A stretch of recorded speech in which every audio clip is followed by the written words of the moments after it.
These two grown men had never seen The Simpsons. How the fuck's that even happen? We're two grown men on a mission now, so buckle up and just strap in. On my knees today, yeah, gives me the butterflies, gives me away till I'm up on my feet again. These two grown men had never seen The Simpsons. It's America's Barley Basket.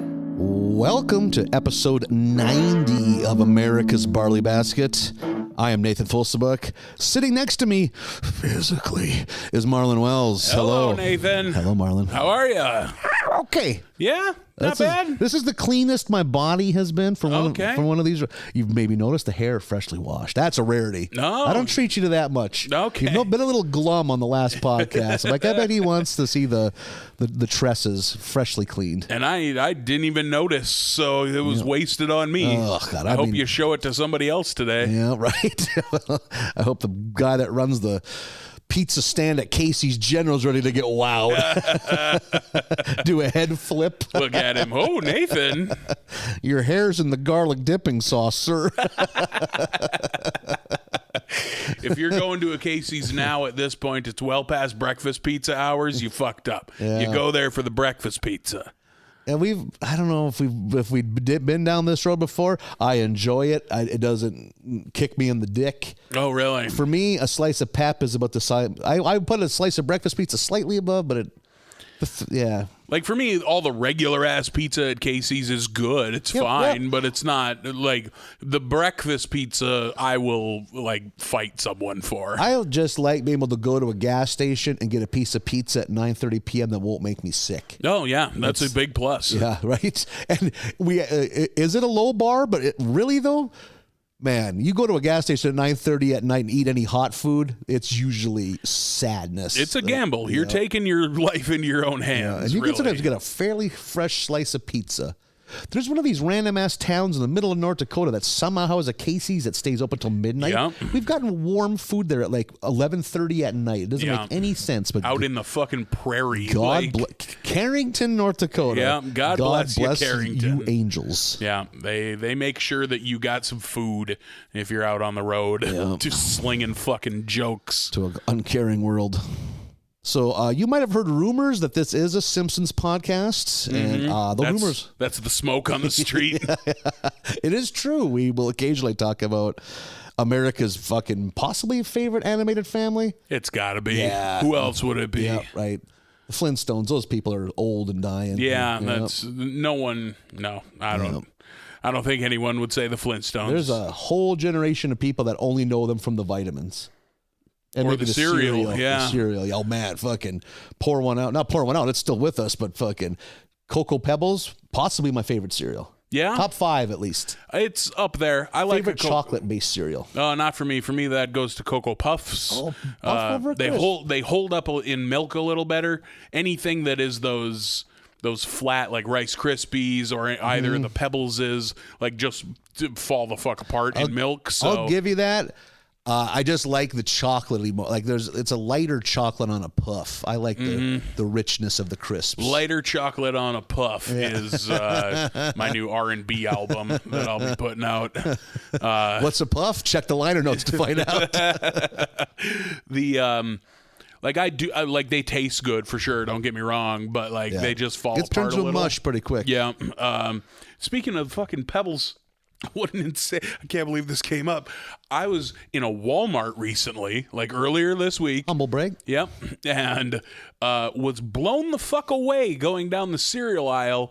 They had Fruity Pebbles flavored Aunt Jemima or Mrs. Buttersworth pancake syrup. Oh, really? And I can't imagine. I was so befuddled, I stopped and took a photo with my phone just so I could send it to a couple people and be like, this is disgusting. Who is this for? You make direct eye contact with that Mrs. Buttersworth, you'll have diabetes. Yeah. And like, I'll show you the photo. It looks like cough syrup. It's like this gross fucking too dark pink. I was like, what?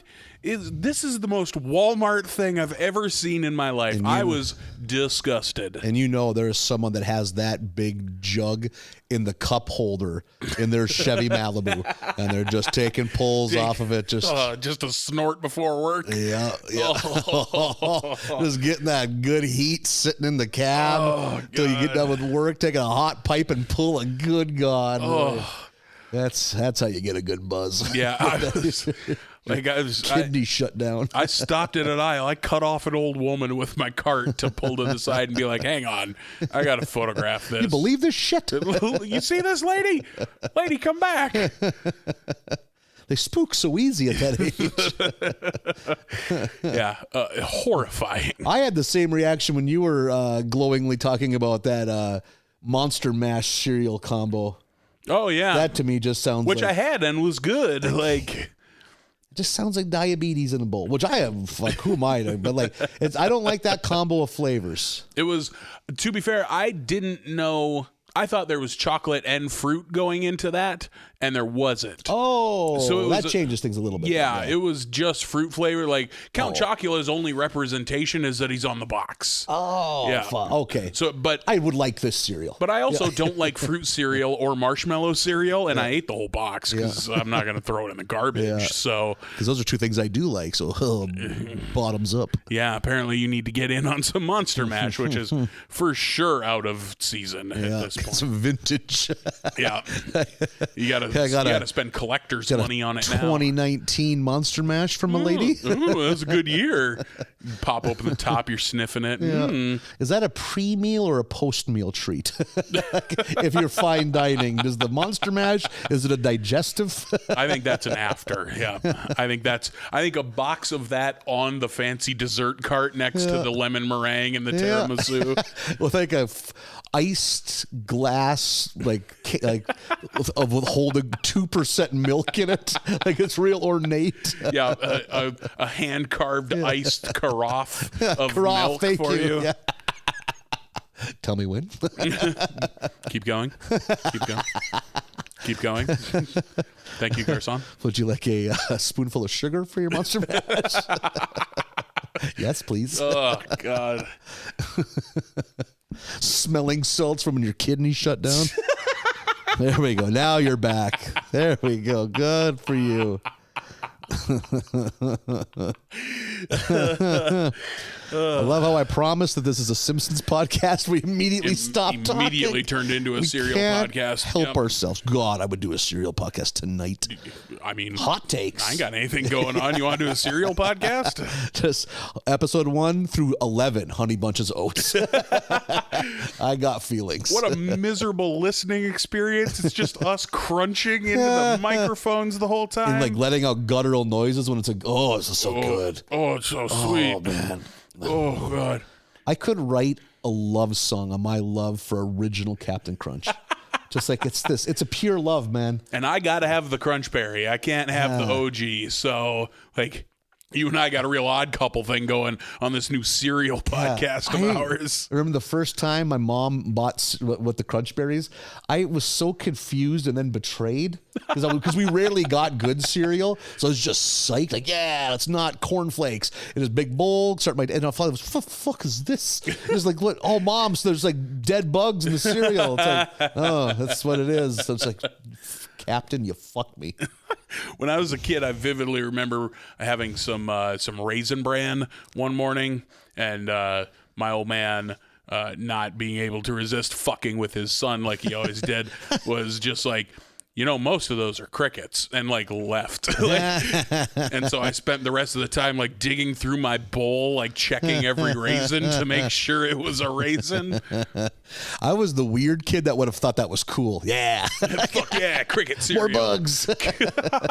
And now you live with centipedes. Yeah, right? Yeah, I live among them. Yeah, so that would have been your origin story. Peed boy.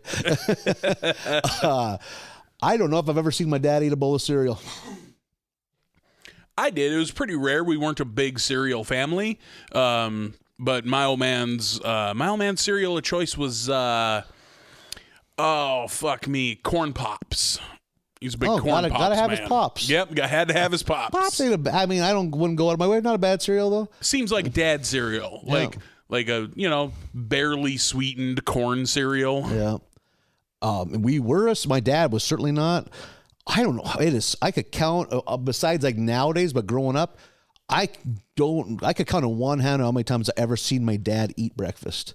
Breakfast was really 27 Marlboro Light cigarettes and I don't know, 2.5 quarts of Folgers coffee and maybe a Diet Mountain Dew mixed in there. For me, that was my mom. My mom was never a breakfast eater. Still isn't, I don't think. But like, she would sit and drink coffee while Dad and I ate breakfast. Yeah. We always. I don't think my dad ever skipped a breakfast. Oh yeah, we were never a breakfast man. Or me and my brother were. If you were to take a follicle of my brother's hair and inspect it, you would think he was some kind of being made out of cereal. He consumed 80% of his caloric intake as a child was cereal. He was the kid, I'm full, and he'd eat 3 scoops of hot dish, and then 45 minutes later was scrounging around in the pantry. Eat a box of cereal. Getting hollered at. I've eaten for sure way more cereal post the age of 18 than pre the age of 18. Oh, yeah. For fucking sure. By a lot, actually. Yeah, I went a little bit in my 20s. I was just such a bum. Keeping fresh milk in the house is always a constant battle. I didn't know I literally didn't have milk money. And I was about to say, and often a luxury I could not afford. Yeah. So what a life. Yeah. Like for me, I think I've mentioned it before, but I ate a lot of hamburger helper with no hamburger in it in my 20s. Nice. And I would go and look at the box, like stand in the aisle with the 50 different varieties of hamburger helper and look at each one to see which ones didn't require milk. Yeah. Like which ones of these is just add water. Yeah. Okay. Well, I can't have the stroganoff one, but I can have the fiesta one. We're having a fiesta in this apartment of sadness. Yep. As I cook dried noodles with the flavor powder packet and water on my hot plate. I remember a couple times where the planets aligned and they had a 5-pack. Or you could buy 5 boxes of hamburger helper at a very good price. And at the same time, the 5-pound tube of the mystery hamburger meat. The chub? That's what those are called. Yep. It's not a tube. And it was the most troublesome cuts. It was like a 60-40 blend. And you didn't even know which direction it was leaning. They put fat and meat on top of each other, so you didn't know which was which. It was literally the green slime or the gray sludge, pink or whatever. Slime, pink slime, yeah. Real deceptive labeling on there. God, and I used to freeze it and fucking I had a roommate that had a meat cleaver, so I just fucking chopped it up and let that hunk unthaw. Like, motherfucker, I get done work, we're gonna have a goddamn fucking hamburger helper party tonight. That's a good idea on the part of the grocery store to have a 5-pound thing of hamburger and 5 hamburger helpers on sale at the same time. Sad single men in line. Well, that's also a family. That's some food. Real sad serendipity is what that is. Or just beaten down mothers. Just like I just got done working 2 shifts at a diner. Now I got to feed a pile of animals. Kids. Yeah. Well, I hope they like beef stroganoff. I do. I was a cheeseburger macaroni boy. Yeah, I like a cheeseburger macaroni. Fuck, I don't know if I've ever had a bad hamburger helper. Frankly, though, if I'm going to make cheeseburger macaroni, I'm going to make Kraft macaroni and cheese and add hamburger to it. So there's a little difference, but that also would be very good. It is different. It's not a 1-to-1, but ate a lot of that in my 20s also. A lot of because I got a pot that I had it figured out. I can make 4 boxes of mac and cheese in this pot and then also brown up a pound of hamburger and then add it in there. I did a lot of that. I think a part of it, too, is that was such a treat when I was a kid. When I would just smell something different in the kitchen. Oh, boy. That's also when you're a kid and ooh, we're having something pre-made and, not homemade. Yay. That's not just a meat mixed with corn and cream of mushroom soup. So much of our diet was that growing up. Oh, my God. So much corn and so much cream of mushroom soup with a meat thrown in. And that meat was always ground beef. Why am I even saying meat? There was only one. North Dakotans are 40% cream of mushroom soup. Every recipe. And I'd maybe get pissy about how the frequency of it, but then I'd see Mom break out the tomato soup. I wasn't going to like that either. That was going to be some tomato-y based hamburger goulash hot dish. And that was, I never liked Spanish rice. Was never a Spanish rice boy. I love Spanish rice. I don't like tomatoes and love Spanish rice. Oh, interesting. I don't like tomato soup or tomato juice unless it's got a lot of vodka in it. But like, I'm not a tomato person, but man, do I love Spanish rice. I will eat a whole container of mini tomatoes while watching TV. It's just pop them. Can't imagine. Once you pop, brother, you can't stop. You pop them in the garbage. Oh, no, that's a sweet treat. Just to get that pop in your mouth, just all the fluids. Delicious. Okay. Like now I'm listening again. I don't like the direction this is going, but it makes for good podcasting. You got me back on board. Start laying down the newspapers on this couch again. Thought we were past that. Thought we were. You're a bird. Thought you were a big boy, but apparently you're not. So, God damn it, Marlon, we got to talk about The Simpsons. Oh, I guess. This fucking 10-minute sidetrack. Into our dietary habits. But it's an exciting time because we're bursting through the wall of a new season. 21. Season 21. I think it debuted fall of 2009, so it goes into spring of 2010. Yeah. We're kind of getting to the point where it's all like we're not getting the Drexel's class or a fond but very fading memory. Yeah. The one thing of note, also, I think this was the last 2 seasons, that random ass sitcom Till Death was the lead in. That was like a Brad Garrett, Jolie Fisher. Oh, yeah, the couple. Brad Garrett show. Yeah, I just forget about love that. the idea that there's those sitcoms that somehow slip past mainstream, but somehow made like 5 seasons, you know? Like so Mike and Molly or something like that. Yeah, think of Mike and Molly if Melissa McCartney hadn't become a massive star. Sure. That would have been like, oh, fuck, remember that show? That was on for a long time, but you know, like... Yeah, I don't like... Yes, Dear. There's Yes, Dear is another one. There's so many TV shows that have been on or were on for a long time that I barely know exist. There's one of them coming up here pretty soon. So it was the basics following. One thing we did have, because this is Sunday night animation on Fox, besides The Simpsons, the other shows, Family Guy, Sure, American Dad, and The Cleveland Show made its debut. Oh. So this has to be peak McFarlane. Gotta be. He has 3 network shows on at once. That's insanity. I bet we've brought this up before, but I've never cared for American Dad, and I never saw the Cleveland Show. I don't know if I ever saw saw parts of it, but yeah, now that I think about it, I can't even think of one plot. American Dad was always just diet Family Guy to me. Yeah, I never got into it. I do like Family Guy. I always have. Somewhere along the line, it became popular to hate Family Guy, and I never got into that because, like, yeah, it's fucking crass as can be, but it's funny. When it's funny, it's funny. I get the critiques of it, and I think they're valid, but it makes me giggle. Yep. That's what I'm here for. Yep. And American Dad was just a lot of Seth MacFarlane's politics, really ham-handed. Oh, okay. Because the dad was a super right-wing guy. Ultra right-wing, worked for the government in some capacity. Mom was this airhead, stay-at-home mom. One of very few episodes of American Dad I've ever seen where I sat down and watched the whole episode was, and I think it's a great idea for a show, but the kid and the dad go somewhere because they find an online advertisement, someone's selling a DeLorean, and the kid is so jacked because that's the Back to the Future car, and the dad has never heard of Back to the Future but just loves the design and the craftsmanship of the DeLorean. I think that's a great idea, and it makes for a fun episode. You know, in my early to mid 20s, there were a couple people that had DeLoreans in Fargo as daily drivers. I would love a DeLorean, right? I mean, they're a lemon. You would be left sitting all the time. You'd be going burning through. How hard do you think it is to find DeLorean parts too? But fucking, no shit, you have to have everything machined. Yeah. There's a great episode of The Dollop about John DeLorean, and what a fucking interesting cat, to put it mildly. That is a good way to put it. So besides the Cleveland Show, this season of television brought us Modern Family, a show that I did kind of discover. I've probably seen 20 episodes of. It's a good show. Yeah, I've always heard it's good. I've never seen a frame. A show that I haven't watched and I've also heard is funny is Community. Oh, I love Community so much. A lot of people that have went on to do a lot of cool stuff came from Community. Yeah.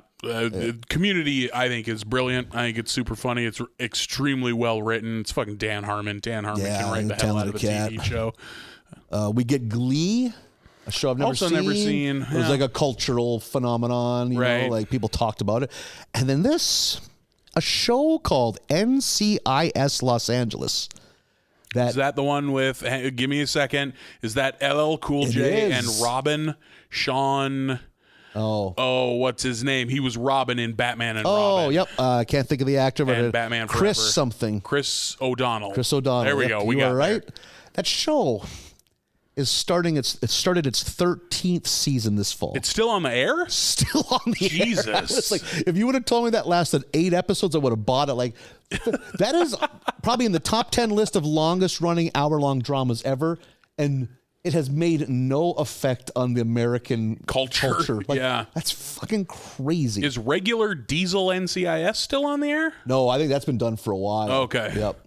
Or no, is NCIS the one that was in Vegas with... that's CSI. CSI. God, it all blends with together. Horatio... William Peterson was the main guy, and then... I can't think of the woman's name. I don't know which ones. I'm thinking of CSI Miami. All are the same. There's too many of those. Yep. CSI Omaha. What's going on? A CSI Fargo would be nice. Oh my God. I would watch that. Yep, it's puke. Marge, don't bother. It's puke. It's all puke. Everything's puke. They gotta quit calling us. We got another one stuck in the roundabout. Why would that be NCIS? None of them know how to use it. They don't know how to use it. And it's like the local beat cops are stuck too, so they have to bring in the pros. We got to bring in the feds for the roundabout. They don't know how to use the roundabout, hon. One show, this is a thing I had forgotten about. And this, I'd also, just timeline-wise, this was that window where Conan O'Brien had the Tonight Show. Oh, that's a pretty tight window. Yep, because this was the year that they fucking brought Leno back with that weird-ass 9 p.m. The Jay Leno Show 5 nights a week. Sure. Fucking remember that? I'd almost forgotten completely. I had completely forgotten about it. You know, because Conan's ratings weren't so hot. Like America, they thought still had Leno fever. We're going to put him on at 9 to 10, then the news, and then Conan will be on. So they'll get to Leno. That show was a huge fucking flop. To the point, like, they were like, we're going to start airing reruns of shows people want to watch. Jeez. That's how little people wanted to watch Jay Leno. But then fucking, they kicked out Conan and put Jay back, and the ratings did go up because fucking... It's insane. People are dipshits. Did people just hate change and Conan just happened to be the one? Or was he different enough from Jay to where people... got shook. Yeah. Yep, I think that's what it was. Because I've barely seen... I bet I've seen less than 20 episodes of Jay Leno. Yeah. I've seen 0 episodes of Conan. Yeah. Because I was never late. Is there a good way, do you think, to rewatch old episodes of those kind of shows? Because, like, I've always heard, like, oh, David Letterman was this comic genius. Conan O'Brien, comic genius. I've never seen either of their shows. That's wild. And would love to go back and watch them. But can you even do that? Maybe like a YouTube compilation, but I don't know what it would even be of.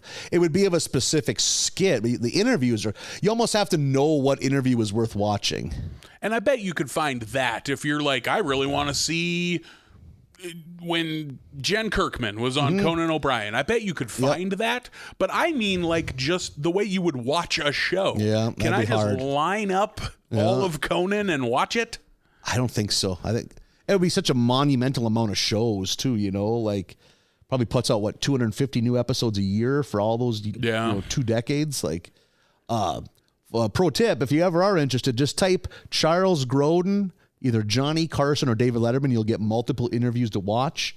Oh my God, that's some compelling TV. Yeah, is he great on there? Because he just would be super like combative and difficult.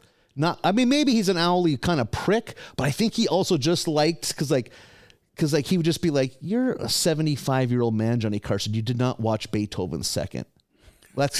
Don't lie to my face." And like, it'd just be uncomfortable. And fucking Ed McMahon would just be sitting there with fucking Bush Light burps. And just like, oh boy, I don't know. That's so funny. And old man Johnny Carson fucking breaks out the fucking fangs and rips into him too, because you forget that guy's a razor sharp wit, and it's the back, and you can feel the tension. Oh my God, is it like, because most of those shows, it's well, that's why people like it. It's good fall asleep because nothing eventful happened on Leno in fucking 25 years, you know? So like, yeah. So it's, Charles Grodin, any late night talk show. Well, I think R.I.P. I think Charles Grodin's gone. Oh, that's too bad. Yep. To me, he's the guy from Beethoven. Yep. I'm that age. Yeah. It's a Midnight Run with Robert De Niro, and then also he is the second in the listing of the movie Clifford. Huh. Where Martin Short plays a 9-year-old boy. Oh, that Clifford. That Clifford. I was like, did he only do dog movies? Yeah, he cornered the market on dog movies. He was doing post-production for a Marmaduke movie when he got crushed. I was like, I never saw any of the Air Bud movies. I assume he's in those. Clifford, oh man, that's another. If you want to fucking, it's a movie experience unlike any other. I almost choked my TV. You'll never want to harm a child more than when you watch the movie Clifford. That's one where Martin Short plays a child, and right? He should have won every acting award. He is so weird and uncomfortable and unpleasant. The worst little boy ever, but like not Dennis the Menace. It's off-puttingly evil. Like, Jesus, it's a weird movie. There's a reason Orion Pictures went out of business. That movie and RoboCop 3. Well, there's robot ninjas. It can't be bad, right? I think both of those movies were like completed in 1990, and because of Orion going out of business, never saw the light of day for like 3.5 years. Woof.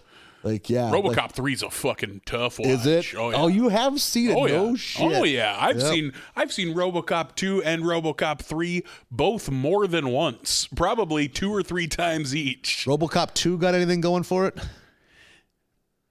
Not really. RoboCop 2 has one of my favorite things, which is a drug, and I love a good name for a fake drug. Yep. It's not like heroin, but the drug in RoboCop 2 is nuke, and that's a good drug name. I think I'm pretty into it. That's a good.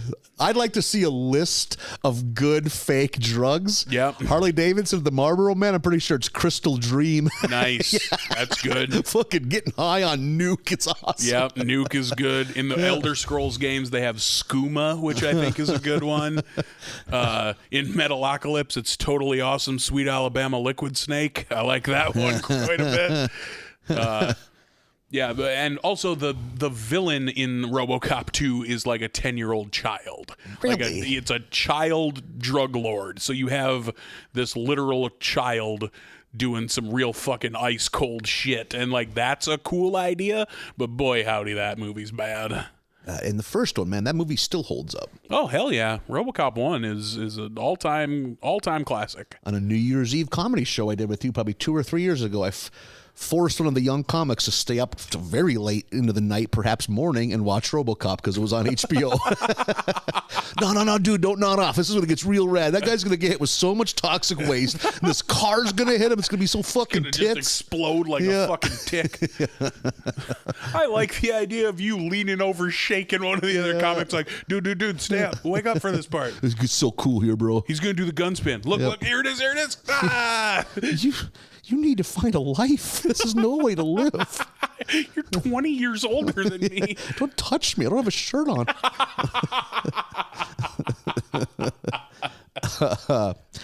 So we discussed the shows that came into our lives during this time. Shows we lost that did not come out again this year. Is this the in memoriam? Yep. Cue the sad music.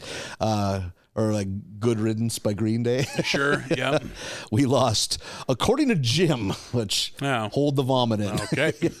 But what we did lose, you might not have noticed it, this is the first year in, 13 years, King of the Hill had bowed out. Yeah, I never noticed it because I never watched. King of the Hill is gone, no longer part of that Sunday lineup. And this blew my mind. ER was still on. Jesus. ER ran for 15 seasons. ER was, I think, at one time the biggest show in America, at least the biggest drama ratings-wise, in like 1994 or 5. And it went on like another, because, that's where George Clooney came from. Yep. Went another 11 fucking seasons. Like, well, same thing with that guy. What's the ABC one that women still eat? Grey's Anatomy. That show was like a pretty big cultural thing with Mick Squishy or fucking the doctor they all want to fucking get fingered by. And that was, I bet, a dozen years ago, though, that was in the news. And there's still a factory in fucking Wisconsin cranking out new episodes of fucking Grey's Anatomy. Good for them. Keep them working, I guess. Yeah. Get that Grey's Anatomy union gig. It's in an old paper mill in Appleton.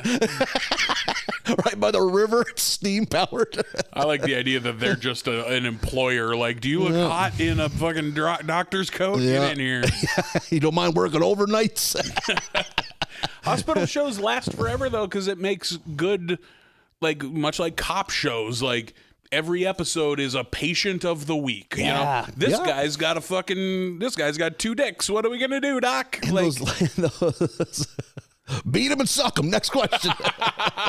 We talking over, under, or side by side? What are we talking about here?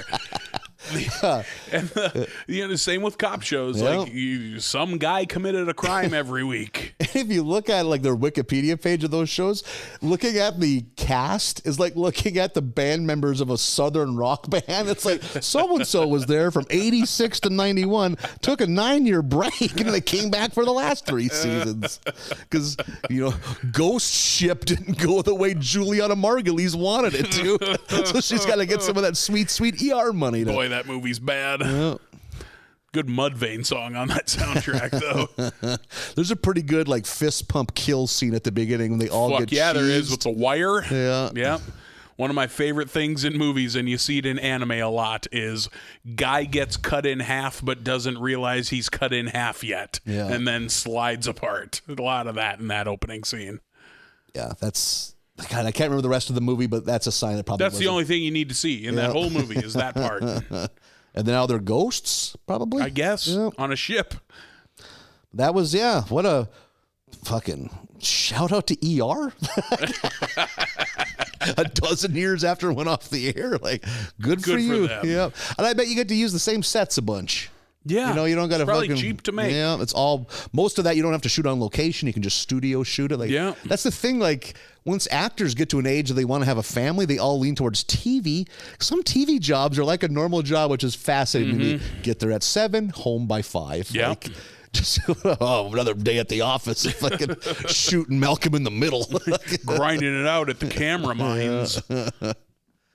What about in life? Where are you at in late 09, early 010? 09, 010?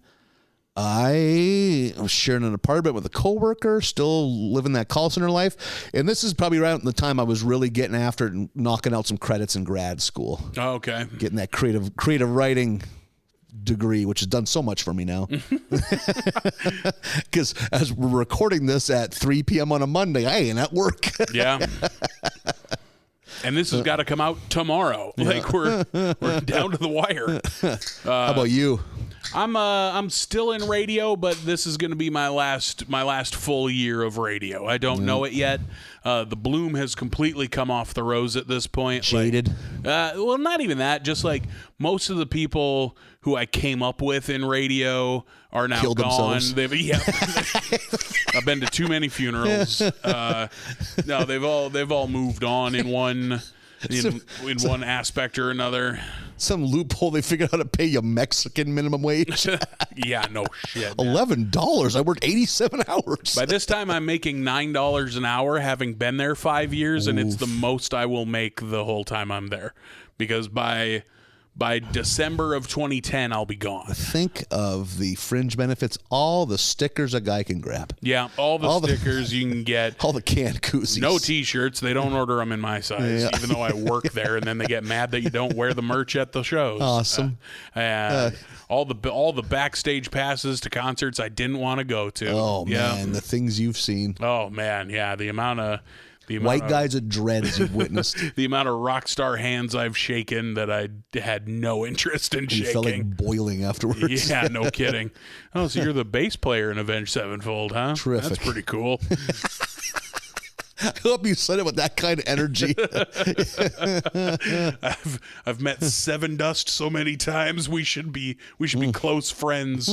They're probably in my MySpace top 8 at this point in time. So yeah, I don't have a lot going on. Yeah, at that point. Neither of us have a lot of curveballs coming at us at this point in life. No, I'd been late 09. I'd have been 24. Yeah. Okay. Yeah. You know what? Hope springs eternal. It does. Every fall, what do we get? A new season of The Simpsons. Damn right we do. A fresh start. 20. I came off of 20 enjoying 20 for the most part, thinking like, okay, HD got here. We got plenty. We had more than one batch of 5 where we came out of the batch going, that's a pretty fucking good batch. I think I'm a little less on. I remember it was probably around seasons like 11 and 12 where I was kind of the Debbie Downer. And then I don't even know if it made so much of an upswing. It just didn't get worse. And I think it did get slightly better. That was more optimistic. 19 and even 20 was kind of like, oh, are we kind of going, is the bell curve finally going downward? So we'll see what 21 holds. Let's see what 21 holds. You know who finally got on the cover of the DVD box set for 21? Oh, no kidding. I have no idea. Mr. Burns. Took 21 seasons to get there. Long overdue. That man has suffered disrespect at the hands of this show like no other. He's not even in the intro anymore.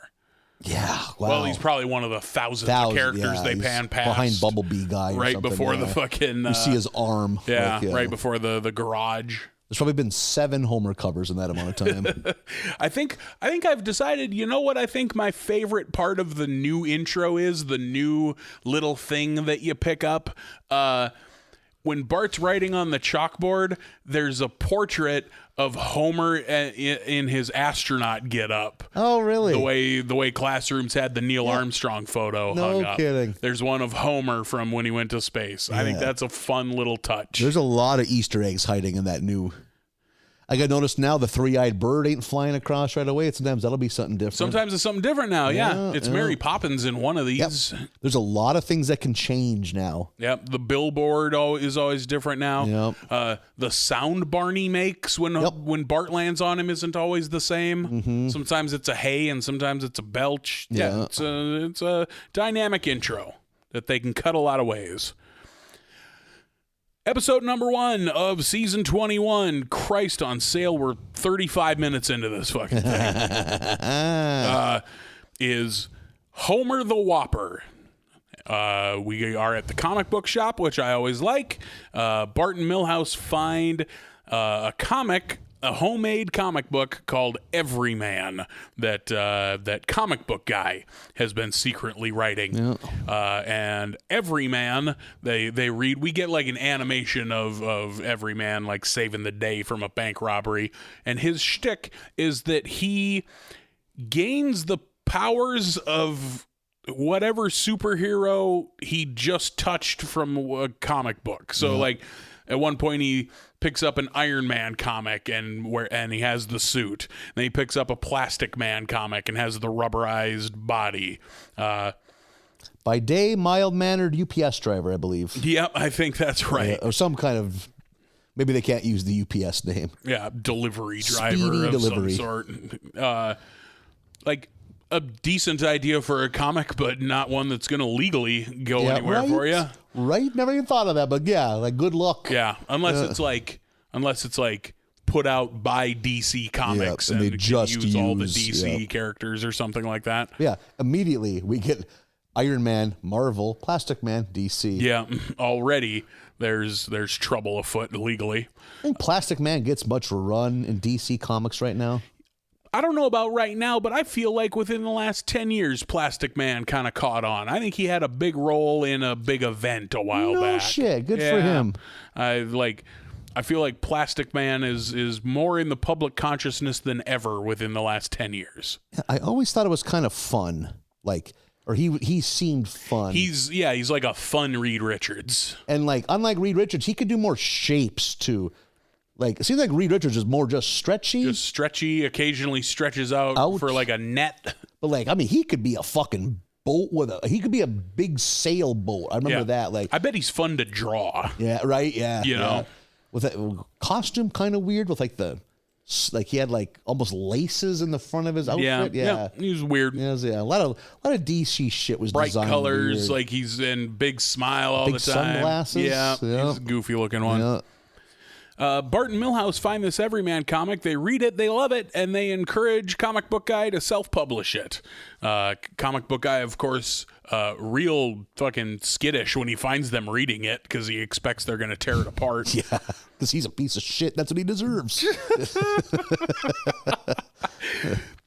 But they encourage him to publish it, and he does, and it's a huge hit, of course. They show, I like that we get a little peek at all the rest of the town's comic book stores.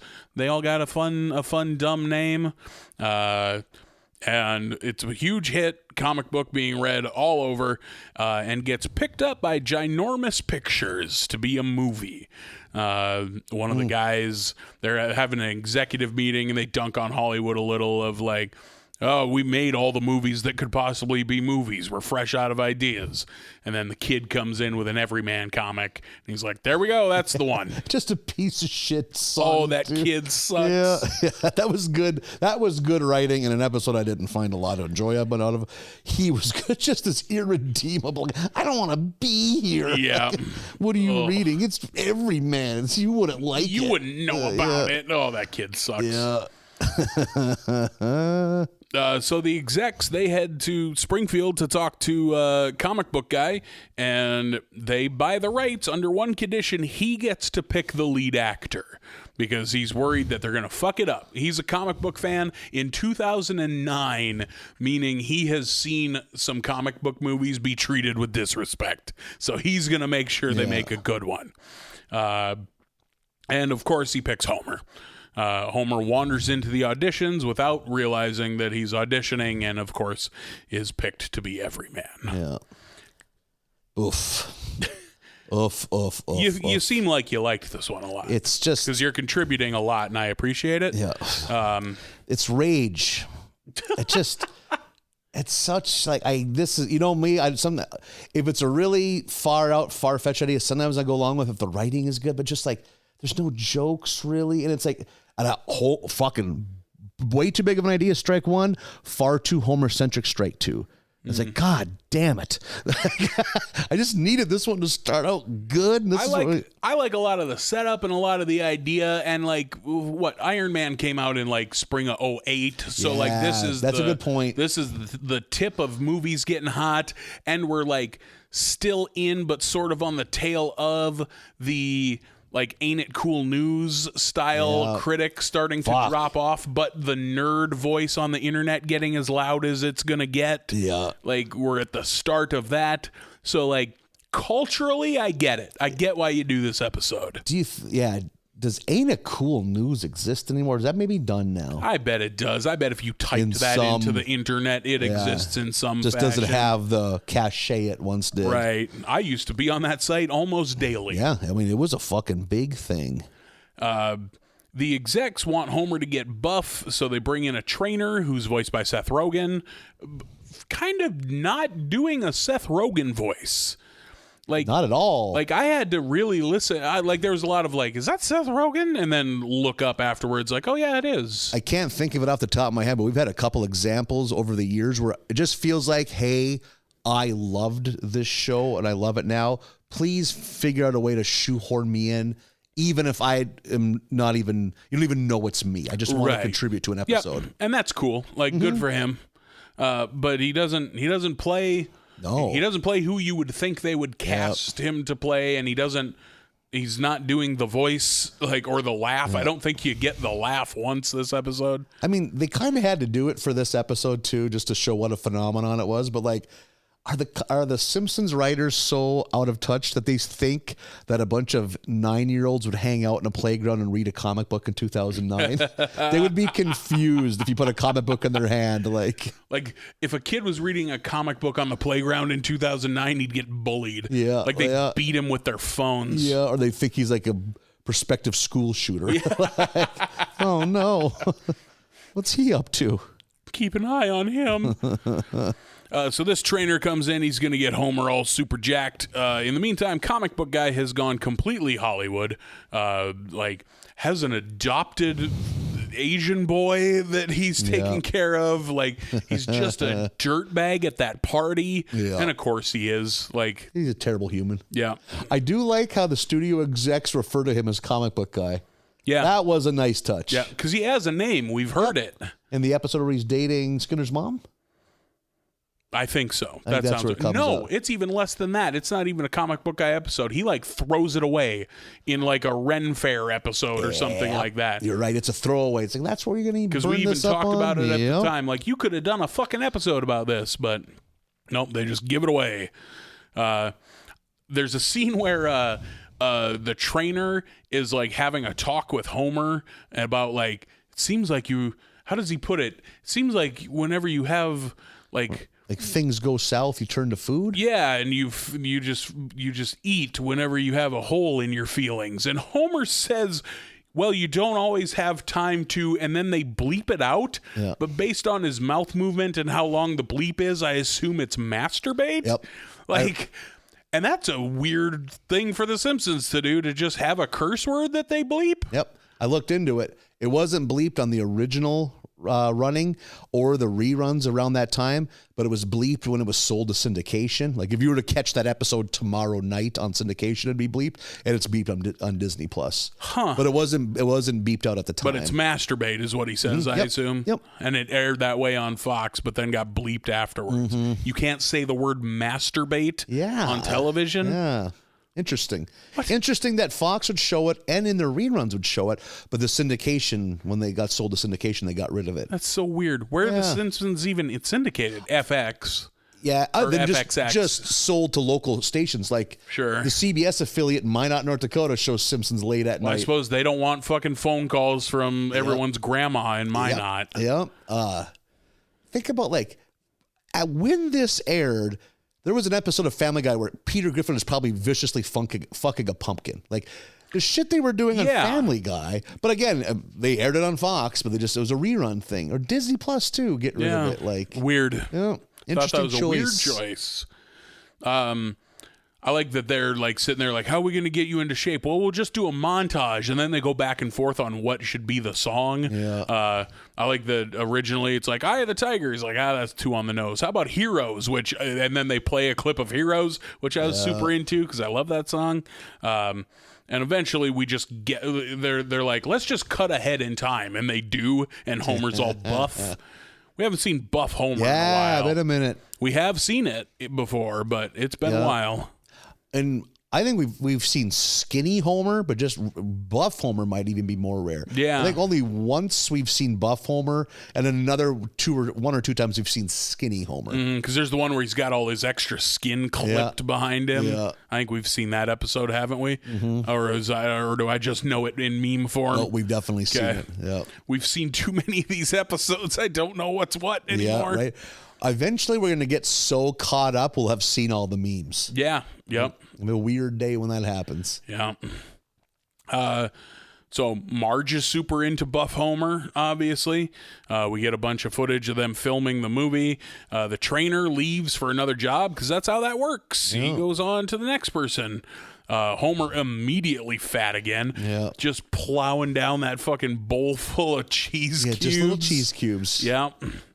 I would stand and eat too many cheese cubes. Oh, God. I have stood and eaten too many cheese cubes. If it's the right kind of cheese, man, I can. Give me a Marble Jack or a hot pepper cheese. Oh, yeah. Would I want a cracker? Sure, but if not, down the hatch. I'll sit and eat. I'll just eat a cheese block like a fucking animal in my house. Also, I'm a sophisticate, so I just cut off a hunk. Oh, look at you! Yeah, with me. A pickle spear and I'll also cut off a slab of summer sausage. Yeah, this fucking poor boy charcuterie. Yeah, right. That's exactly what it is. A sad daddy charcuterie plate. I got a.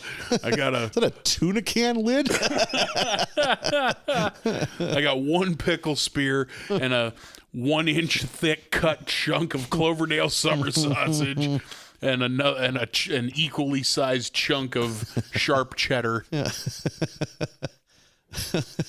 A coupon for 2-for-1 Kodiak cherry flavored chew. Don't even chew, but I got it because I had a coupon. It's chip shaped. It's on the bottom of a can of chew. Gross. Push things around. Oh, it's getting wet. Oh. Wet paper.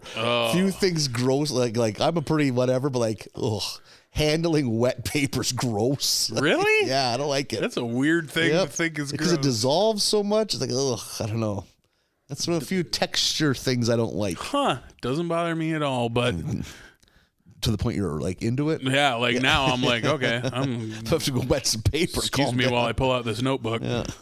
I sit down with a legal pad and a pitcher of water. Yeah. Just like, I want you to watch, Nathan. Drip, drip. Drip, drip. Slow dripping it on there the way you dissolve sugar for absinthe. So the trainer leaves. Homer immediately fat again. He knocks out Marge with a button from his pants that don't fit. That was fun. We get a lot of Homer and Marge bedroom in this run of episodes. A lot of sauce in this batch. Homer goes to Apu and is just like, I need to be skinny quick. Give me something that'll make me throw up. And Apu has that fucking bottle of buttermilk that is so expired. And he pours the chunks, into a fucking glass. Homer drinks it. And then you see that he's going to throw up. But I love what they did. They just show the outside of the Quickie Mart. And with no sound, you don't hear a splatter or anything. An explosion. You just see it splash against the inside of the windows. A paintball grenade exploding. That was a good visual. Very good visual. I like the way that was shot. I laughed real hard at that. Are you just being evocative, or is a paintball grenade a real thing? Yeah, they suck. They were never worthwhile, but they are a thing. Isn't that just like a water balloon but with paint in it? Yeah, it's like a tube, like a tube that's kind of wrapped up so it can fit into a thing. So it's like a grenade size. Okay. And they always sucked. Like they never would. Half the time they wouldn't work. No. But you could buy a paintball grenade. And trying to think of how if you were to design a paintball grenade, how you would even make that work. I think it's all folded up in there. When it pulls, it unravels. I think you have to throw it quick and it almost unravels. The hope is it'll stay raveled up or wrapped up enough when it hits the ground, it'll come undone, and that tube it finally could snap out, and the snap out makes that tube of paint flings snap. It. Okay. Yeah, and then it's like. It either explodes at a 3-foot radius and no one gets hit, or it doesn't explode, and there's a fucking paint kill boss laying in the middle of the paintball field. And now you, the owner of it, have to deal with disarming and cleaning this fucking thing. Yeah, because there's there's a whole subsection of paintballers that it's more like almost cosplay type, war type stuff. Okay. They have these giant games of like 500 versus 500, which sounds pretty fucking rad. Yeah, it does. And that's for paintball grenades. Like I think there's some big ones where they do like fly over fucking dropping shit and stuff like airstrikes. Yeah, like they fucking get into it. All right. Like this I'm into. And there's like, if you get wounded, you're not just out. Like you have to get taken back to a respawn area. Yeah. So it's like there's people driving around in like side by sides. Yeah. Or like a bigger 4-wheeler with a little fucking flatbed trailer. Like 2 or 3 of you can sit on it. You got to driving around with a pickup box trailer, throwing people in. Yeah. That's pretty rad. I've heard that they're a ton I'd of be into fun. that. Just throw a fucking giant paint balloon in a trebuchet. Because fucking injure 40 people with it. And there's certain things that like only get used. They're only designed for those kind of games. Like you can get big, fully auto, like almost like an M60 version of a paintball gun. You know, like on a fucking tripod. Probably easier to get a real one of those in America, right? Oh, absolutely, way easier. Like where it'll just dump gallons of paint out there. But like, How about a paint flamethrower that's just a hose? I think that would just be something you'd buy at a Home Depot. Okay. You could probably make one. Yeah, that wouldn't be good paint to get in your eyes. Everyone's sick. Good going, Daryl. You had to stop at Lowe's. You had to always kick it up a notch. Yeah, that would be like if any of our dads back home would have gotten into paintball, it quickly would have escalated into them making homemade shit that would have killed everybody. Funny thing is, when I got into playing paintball, we had a small crew. 2 of the 8 regulars were dads. And at that point, their sons didn't play. They were because their sons had went to college. They just kept playing with us. That's pretty cool. Yeah, it kind of was. Yeah, and one of the dudes, it was their farm we played at. That's wholesome. Was terrifying. He wore like blue coveralls in the woods. I think he liked that he wasn't hidden. He liked to know that you saw him coming. And it was terrifying. Like fucking Michael Myers. Yeah, it fucking had that vibe, dude. And it was almost like where you would hear noise. Oh, shit. His name Daryl? Yep, and it was Daryl. Oh, it's like, Christ. It's like, oh, God, here it comes. Yeah. And yeah, just out of nowhere, he'd burst through a thicket and just light you up. Yeah. We got super briefly into it with some cheapo Walmart guns that didn't even fire the full-size paintballs, but the little paintballs. Oh, I forgot that was an option. Me and a cousin and two people with cheap guns can only have so much fun, so it didn't last very long. God, yeah, you almost got to get 4, 5, 6 set of you to make it work. Perfect world, like 5-on-5 is sure. Awesome. Yep. Yeah. Paintball talk. How'd we? Oh, right, the buttermilk puke. I was like, how do we get there?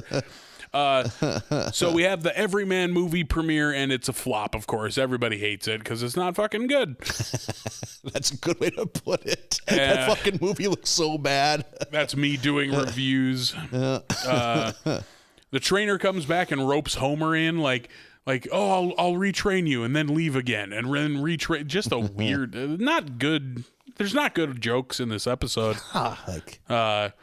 And the execs tempt comic book guy, like they offer to give him a bunch of money and let him direct the sequel if he doesn't talk shit because he has some manner of online following. Yeah. And then, but he stays true to himself and talks shit about the movie online, and that's the end of the episode. Yeah.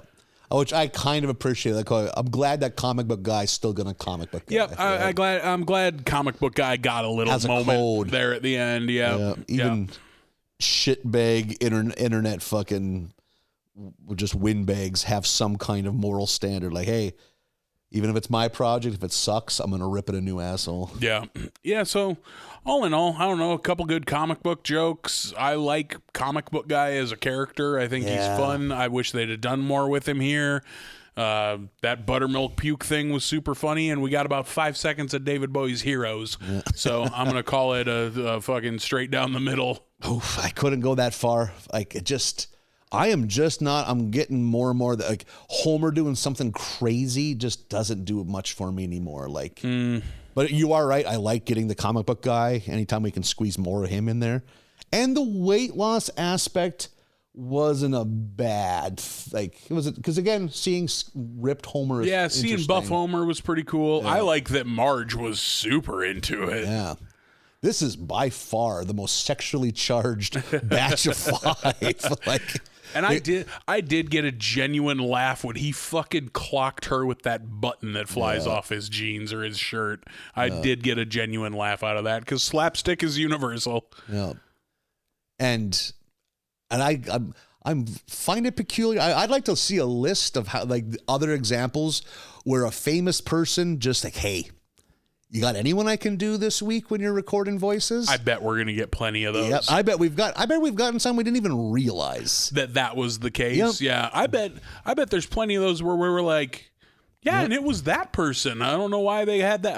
I bet a lot of those were that. There's been a couple women over the last 3 or 4 seasons where that's been a thing where it's like, oh, cool, good for them. But like it's a 40-year-old woman doing the voice of an 8-year-old, and it's not like they do a good child's voice, but it works. Right. But it's like they just wanted to be on a show. Anne Hathaway was that girl in a few episodes ago. Elliot Page showed up recently.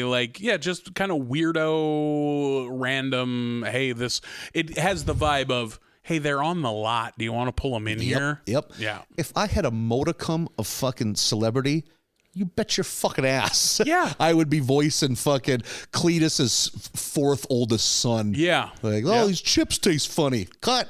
Seal, like watch it in 10 months. Send me a check. Yeah. Which I bet they get paid scale. I'm sure. Because a lot of time they're pushing a movie if they're like if they're the big name, so they're just getting their name out there. Yeah, I'm sure. because then also Fox can be like, Seth Rogen's on The Simpsons this week. Yeah. Everybody wins. We all win. Including you and I. We're always winning.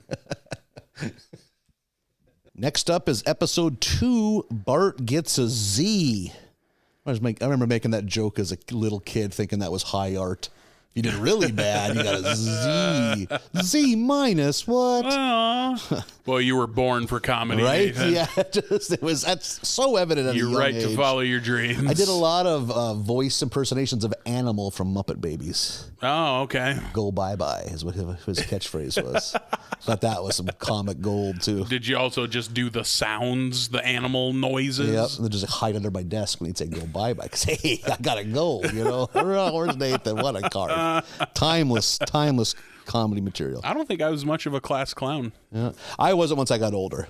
Yeah, I was have a great idea of something that'd be hilarious and whisper it to a juvenile delinquent and they would do it. I didn't have the stones to pull it off. Here, I caught this possum, set him on fire in shop class. Yeah, that's exactly it. Shit like that. Yeah, it'd be really funny, dude. If someone did this. Find some kid with no impulse control. Is it abuse? It could be debated. It's not. Yeah. This episode starts with, I thought was a really interesting kind of like first 45 seconds where we get a glimpse into Edna Krabappel's pretty sad morning routine. Just her going through her day, her routine. And we get a really good Paul McCartney song. It's Beautiful just Morning. Day. Oh, yeah. Yep. Yeah, I was questioning myself. Yeah. Mrs. Krabappel, we kind of get it because when it's just on the surface, she always seems so out to lunch. But you kind of get that she wants to help the kids. She wants to be a good teacher. Yeah. She wants to do well at her job. But we're at that point in society. I knew we'd start getting more episodes like this.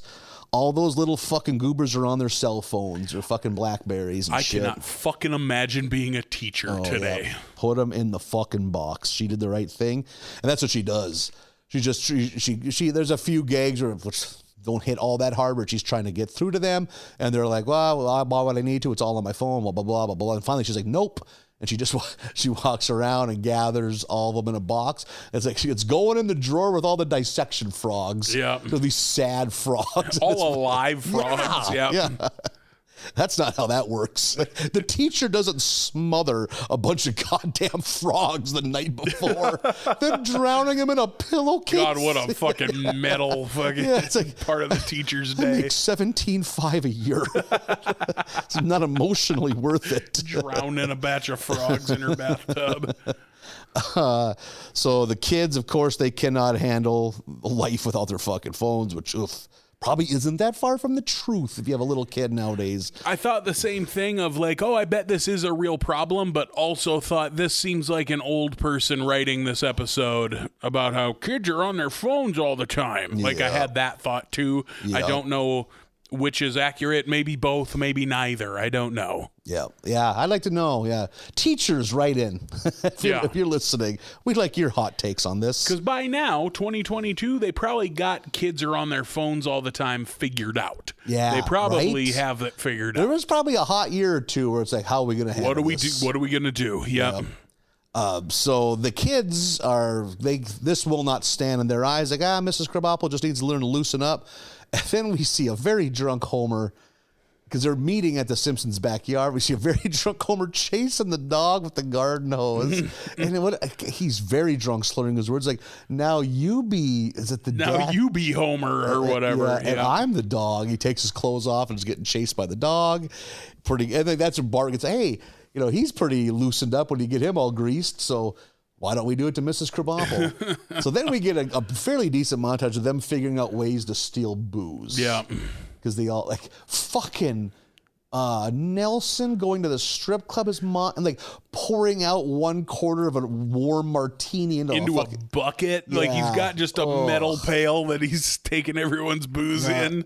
What does Bart do? Do you recall? Like, I don't. I think his is the most basic because some of it's just stealing booze. I think Milhouse just steals from their liquor cabinet. Yeah. Yep. There's one, I forget which kid it is, but one of them is like cracking open booze-filled chocolates and pouring them individually into this bottle. I didn't know it was a thing. I don't know, but I wanted some immediately. I could see that being like a adult Christmas I could see that being a fancy thing. Yeah, brandy. Yeah, something like that. Like I've definitely had chocolates with booze in them, but never just like that you could drink. Here's a hollow chocolate with, like, you could do that for.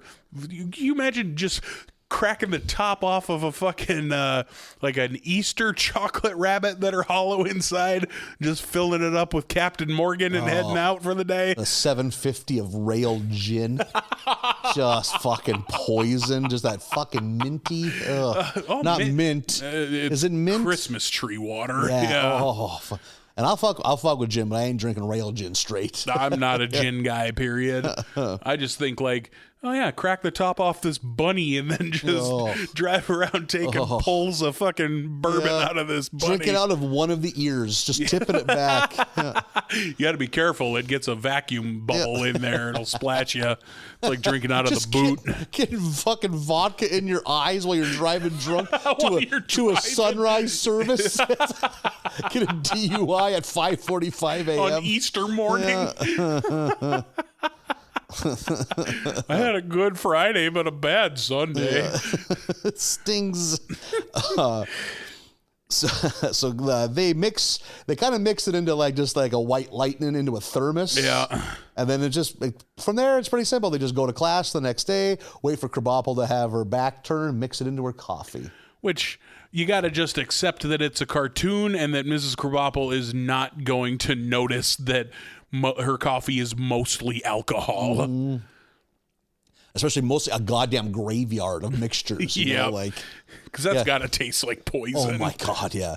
And we do get a good, her being wasted when she's trying to write on the chalkboard and her face starts rubbing against it. Yeah. And she's like, eventually the friction stops her momentum and she's just frozen with her cheek stretched on the chalkboard. It was so goddamn good. Yeah, there's some good imagery here of drunk Krabappel. Yeah. When she's all hammered and she gives Milhouse a star or a smiley face sticker and then another one, and then she goes, and an extra because you're gonna have a hard life. Yeah. On his face too, right? Yeah. Oh my God. Holy shit. You're going to have a hard life. What a thing for a teacher to say to a child. Yeah. Oh my God. And that voice too, just like, hey, you're going to have a hard life. Just it's a matter of fact. It's sort of the die is already cast. Yeah, which it is. Yep. Oh yeah. Yep. She ain't wrong. She is not wrong. And then they end up going to a lyceum of some sort, some kind of speaker thing in the auditorium. It's a choir performance. They're singing a song for the exchange students who are leaving. Yeah. And that's because I think maybe even Bart's like, oh, she's pretty, she is. We might have overdone this. Yeah, kind of regretting how far it's went. And that's when we see, it's went too far. She's very drunk and she makes a fool of herself. She ends up getting some kind of globe. Yeah. She's wreaking havoc running on top of a giant. She's having the time of her life. Yeah, she's having a good time. Yep. And that's when we know the axe is about to fall. So Skinner calls her into the office and lets her know that her services will no longer be needed at Springfield Elementary. And she's heartbroken because we now know this is what she wants out of life is to be a teacher. And she's pretty quickly replaced with a hip young teacher named Zachary Vaughn. Yeah. Who is super modern. He's all about a paperless classroom. It's all about devices and fucking social media and bing being bang boom. Cool. Yep. Drinking Blue Bronco. Blue Bronco was a good name for the energy drink. Yeah, their fake Red Bull. That's a good. I would buy a Blue Bronco T-shirt if somebody made one. Merch idea. Bart feels bad. Checks on Edna.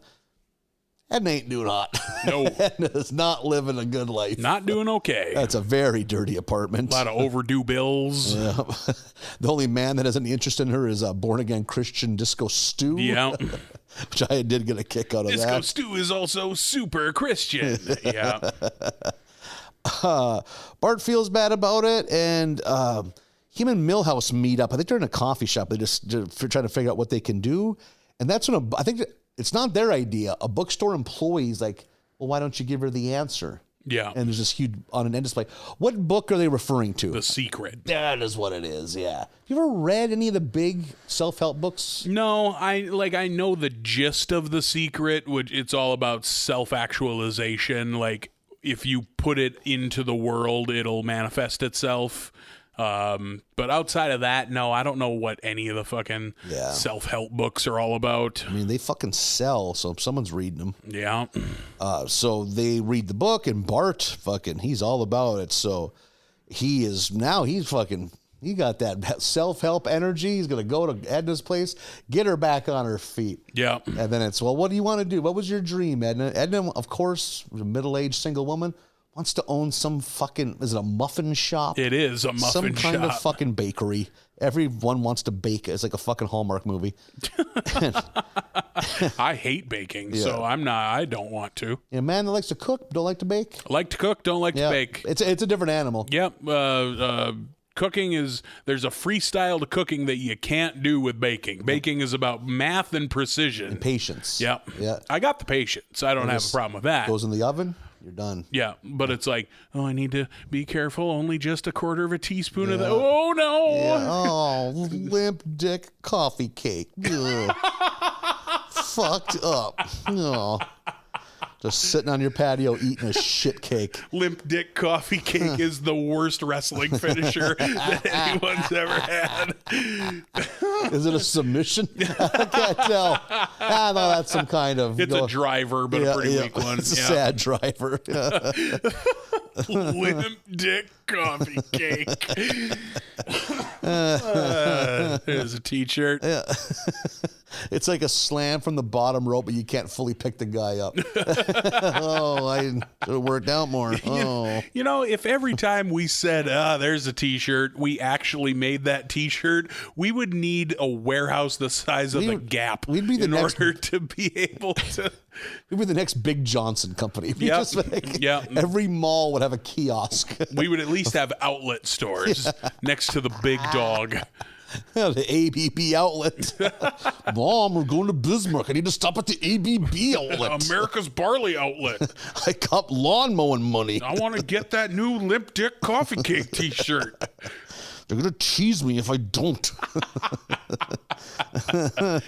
Maybe one of these days we'll start a Redbubble page and start selling fucking merch. So thanks to the book, Edna Bart has convinced Edna to follow her dream and open up her muffin shop called Edna's Edibles.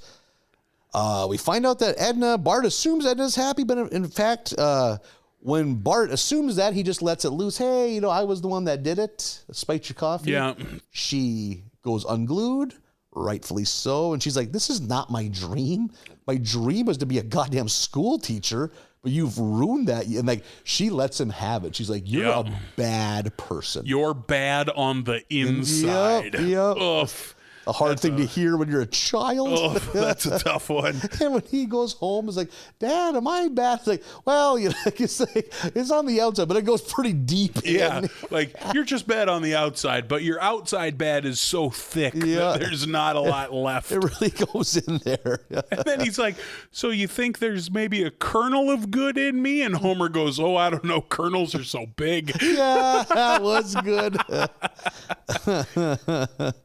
So he figures, I got to do something to repair this, and he goes back to the well again and decides he's going to spike, what's his name's Blue Bronco. Zach, yeah.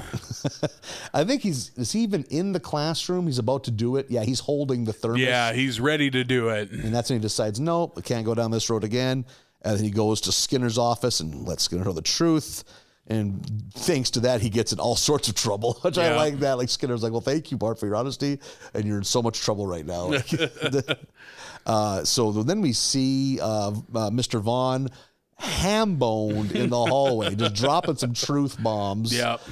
And then Bart or Scooter's like, well, you told me you did. He's like, I didn't. Like, and then that's when Vaughn's like, I did. Like, yeah. I can't do this job. You kids are the worst kids ever. Turns out he's just been drinking at work on his own accord. Yep. And he drops some pretty harsh truths about school and life and adulthood. And Mr. Scooter's like, children, put your fingers in your ears and do the La La song. And he does it himself, and none of the kids do. And he does it for too long. Yeah. That's a fun joke. Yeah, that was a good gag. So he is drunk, get removed from the premises. So Krabappel's back, and all is well. As revenge, she makes the kids eat some vintage muffins. But they're stale, and she's just like, eat it. Yeah. And those kids just sounds like they're eating like sagebrush. Yeah, they're just like mournfully eating these thistle muffins. Taking a bite out of like a wicker chair. Krabappel's back and all is well. Yeah. Better than the last episode. Better than the last episode. I'll give you that. Not a groundbreaker, not a holy shit, this was terrific, but no. Again, like you said with the first one, a pretty like big story. Like a bit like Bart getting a teacher shithoused and getting her fired is pretty big, you know. Totally, yeah. Sometimes these episodes are about somebody wanting a cell phone. No shit. Sometimes they got nice little ones. Sometimes they got big ones. Very Marge and Homer free episode. I mean, Homer's obviously there, but there ain't a whole lot of parents in this one. This is a Bart episode. Yep, totally. Also, no B story. This is strictly a one-story story. Yep. Next one out the gate, the worst episode of The Simpsons I've seen in a while, and easily my least favorite of the batch, so I'm super glad that I'm the one that gets to recap it. And also probably the shortest list of notes I've ever taken on an episode of The Simpsons. We might have found my Mel Gibson episode. Yeah, I got that honcho. I'm enjoying this energy. I will do what I can. And I'll tell you right now, I probably don't disagree with you a whole lot. Episode number 3 is The Great Wife Hope. Marge and the gals are doing crazy bowling, which is a fun, having to bowl with oven mitts and shit on. I think one of them's blindfolded. One is like wearing funny shoes or something. You get a bunch of moms together. They're going to think of some cuckoo bird shit, dude, to keep them preoccupied. Look at the rules of Bonko sometime. Bonko? Bonko? Yeah. Never heard of Bonko? No. The dice game? Fuck? Your mom knows about dice Bonko. Game? I'm pretty sure it involves dice in some way. Bonko is sweeping the mom nation. Moms have Bonko nights now. They get together. They have some wine or some beers. They play Bonko. Bonko is just a game of absolute chance. It'd be like if you and I played a game where we just, who rolls 6 first? Like, roll. Hey, Marlon, you got a 6 first. Clap, clap, clap, clap, clap, clap, clap. Who will roll 6 next? It's like, but they're so fucking blasted on wine that they're having the time of their life. That's not a real game then. Brother. That's just drinking wine. Sometimes you need a reason to drink when the sun's out. I mean, no, you don't. We've had this talk before. I don't understand drinking games. Moms are held to a different standard. You and I can piss our pants at 10 a.m. Moms can't. They get their kids taken away. What could they take away from us? I have a cat that I don't want taken away. Do like the vibe? I have this cat sitting on the armrest, so I feel like Blofeld sitting here petting this cat, recording this podcast. I was thinking of the Inspector Gadget bad guy. Oh, man, Dr. Claw. Yeah. Gadget. You think that was modulated, or you think that dude can do that? Oh, wow. Good call. Yep. If you were part of the production of Inspector Gadget, please write in. If we got like four emails from 4 different people, I'd be so blown away. Shit. I voiced Penny. I was the dog. Multiple voice people that don't know that the other one listens to this podcast. Yeah. The internet's a beautiful place. That'd be fun. Well, I'll have to look up what Bonko is and see what all the moms are doing, apparently. Yeah. All the moms I know who drink just drink. In the yard. Staring into the distance of what could have been a different future. Sometimes if I look hard enough, I see a technical college.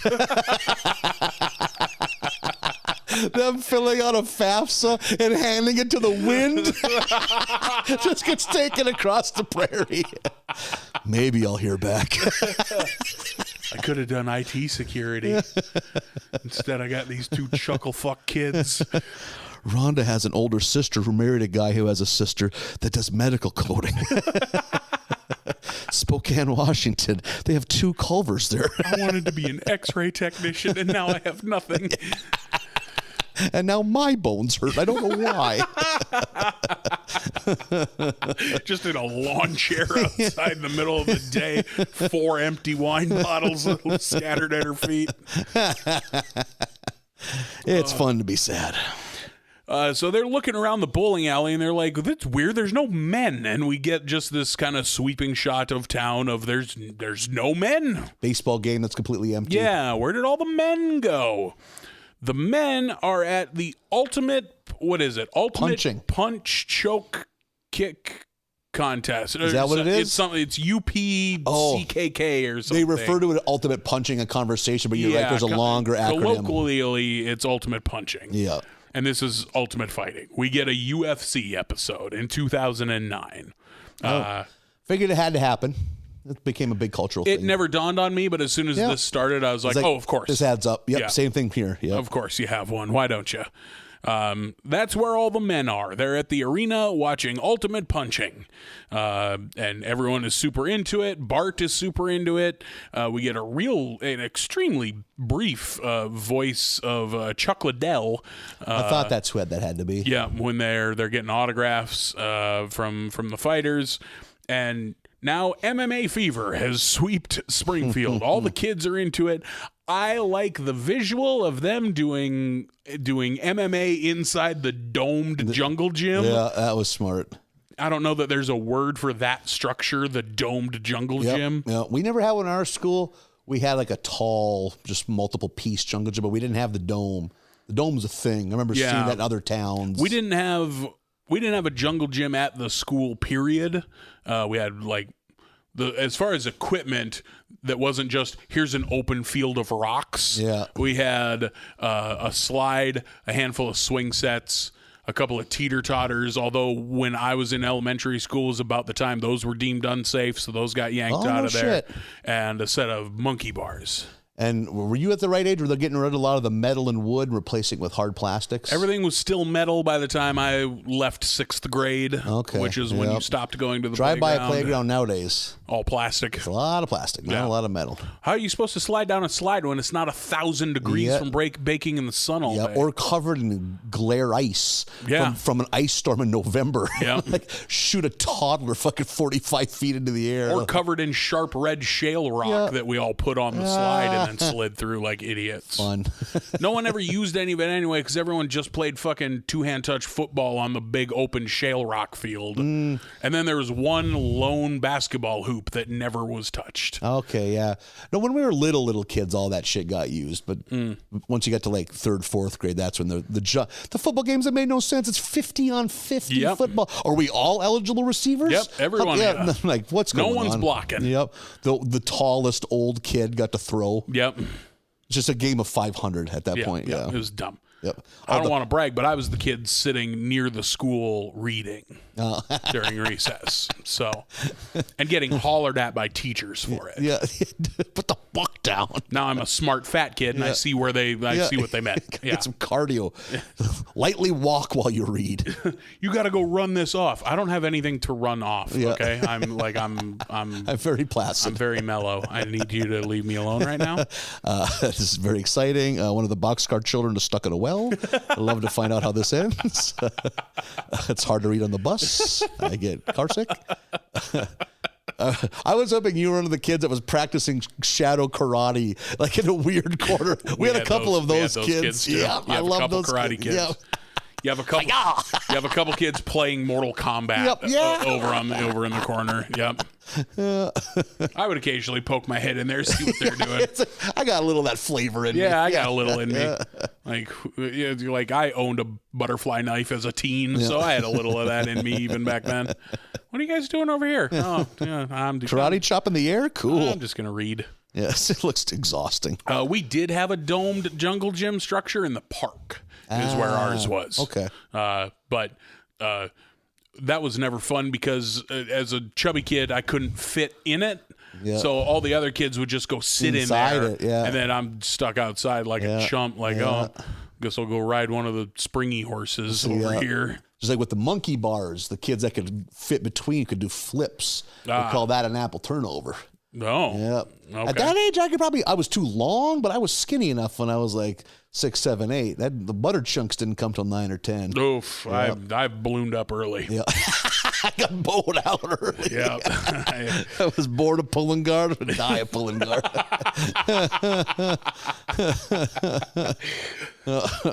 No, I was giant head and weird long body. Not men, even Finn, not built for fucking gymnastics. I will say that. You didn't have a gymnast body. Yep. I wasn't doing apple turnovers with the slightest of ease. It was a lot of work. My shins, my 18-inch long feet. My femurs or my tibias have been the same length since I was 7. Nita ankle's been way long for too long. Real early bloomer on the tibias. I don't want to brag. I had grown man tibias. I had to grow into my tibias in my teens. The gals love it.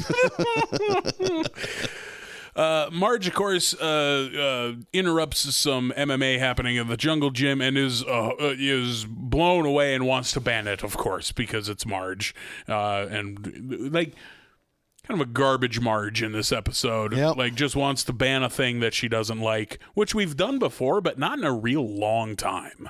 Yeah, I can't think of what this is a trope. Yeah, like her wanting, and like there were outcries of a fucking John McCain called MMA fucking human cockfighting. Like there were, this wasn't completely irrelevant. Yep. Like this was a thing for sure. I remember when the UFC very first started, when I would have been in like the 5th or 6th grade, like reading about it in magazines and people being like, "This is awful. Can you believe this?" No weight classes. Yeah, some of that shit was fucking cray. At this point, I have no problem with this episode. It ain't knocking my balls off, but it's fine.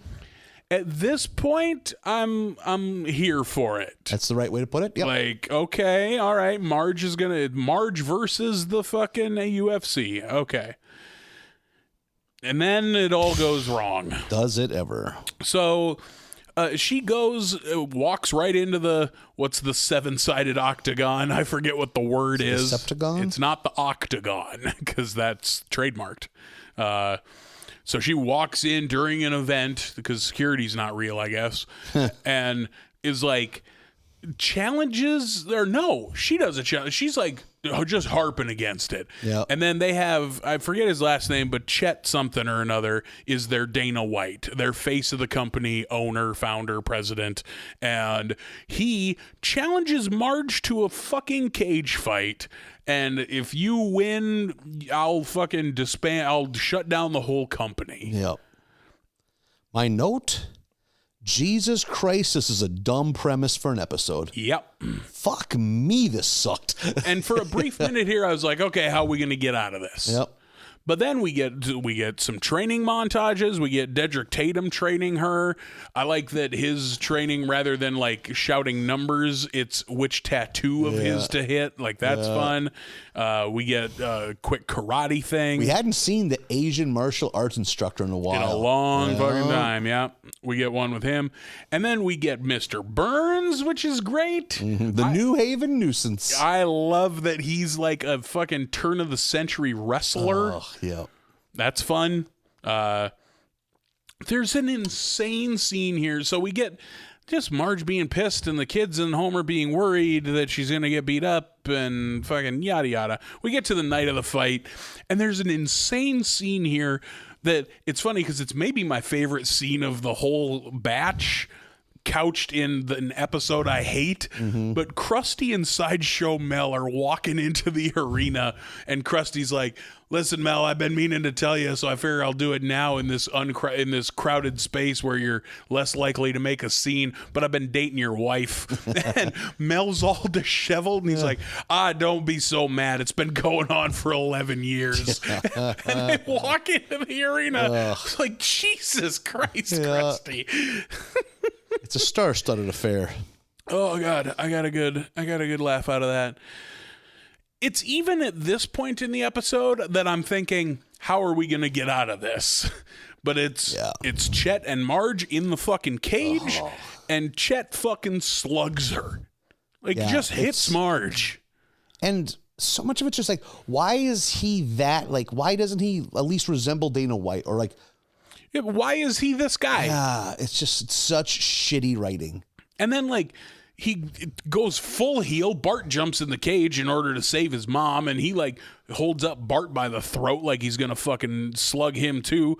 And Marge gets a fucking, like, mom strength thing and fucking kicks him, and I guess wins, and the UFC goes away. Like, puts him in an arm bar. Yeah. But he doesn't tap. Yeah, and she's like, well, I'll break it, or whatever the fuck she says.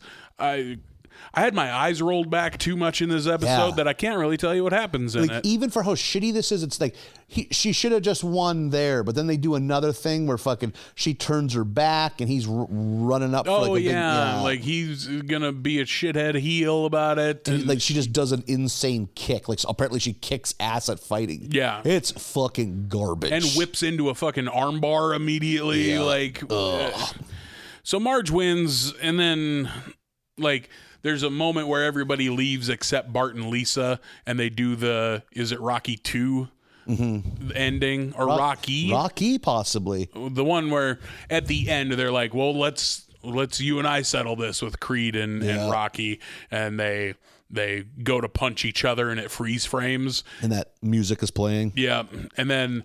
Except this one, it like pauses. I think the screen even goes black for a second, but then it comes back and Lisa fucking smokes Bart. That was an all right. Yeah, that was a fun gag. Yeah, that was a bright spot in an episode that had next to none of those.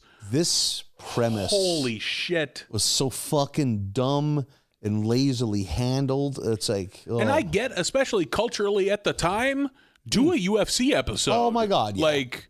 Hell, do what do one. You could do one a couple years after this, because like the UFC just got bigger until just recently. Like the UFC downslide is pretty recent. That's just within the past few years. Did we ever have a pro wrestling episode? We really haven't, have we? No, I don't think we have. Funny that there wasn't one of those. Bret Hart showed up on that one episode and bought Burns' mansion.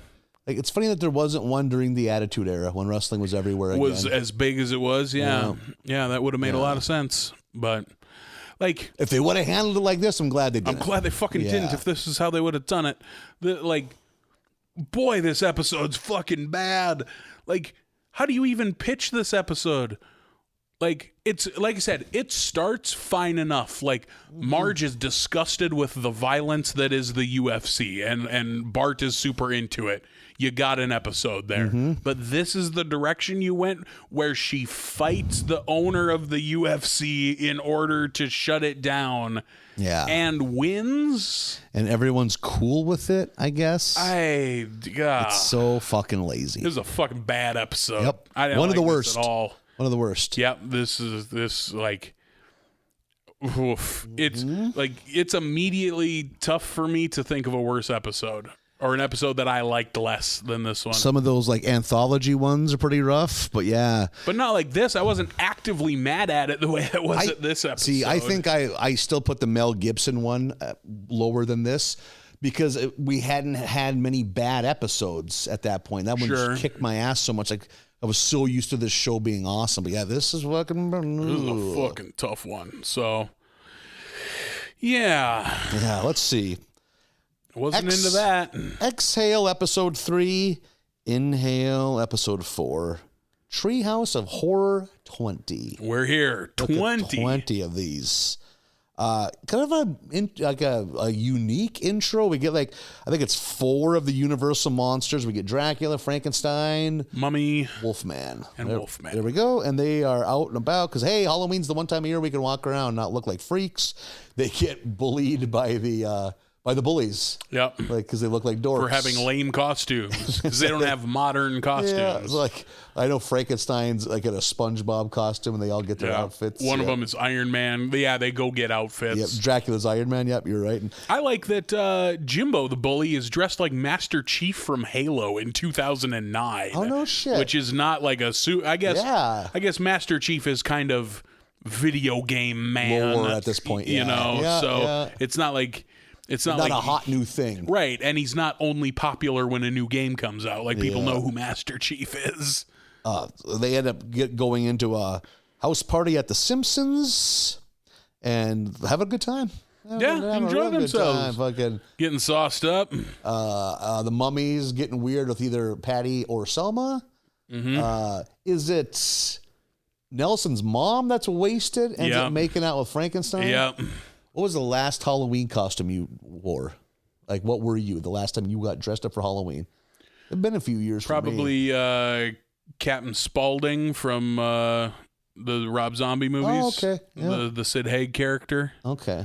I did a pretty good Captain Haig or Captain Spaulding. Do your own makeup? Yep, did my own Good makeup. for you. I'm pretty good with that. Oof, I can handle that. I tried to be fucking Peter Criss of Kiss one time. I just looked like a fucking rabid raccoon. The sweating don't help. That's probably the second easiest Kiss makeup to do too. It shouldn't have been that bad. You should have done Paul Stanley. You know what happens? I got to take my glasses off and I'm fucking blind. I just thought to myself, why is it so hard? Oh yeah, because I can't see. Imagine painting your face by feel. You got to close your eyes the whole time. Perfect. Yeah, if you're blind, that's a tough one to do. You should have just done Paul Stanley. That's probably the easiest one. Or what's his name? Victor St. Vincent and do that big onk for no reason. God, that'd be a deep pull. Yeah, it'd be a deep pull. That'd be a tough one. Boy, the people that would recognize that would be lonely men, too.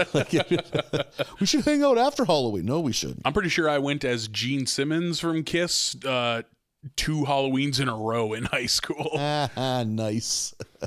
Dressed up in high school, huh? Yeah. Like for like a school thing or like an extracurricular? One of my classmates, her birthday is on Halloween, so she always had a party. She always had a fun party to go to.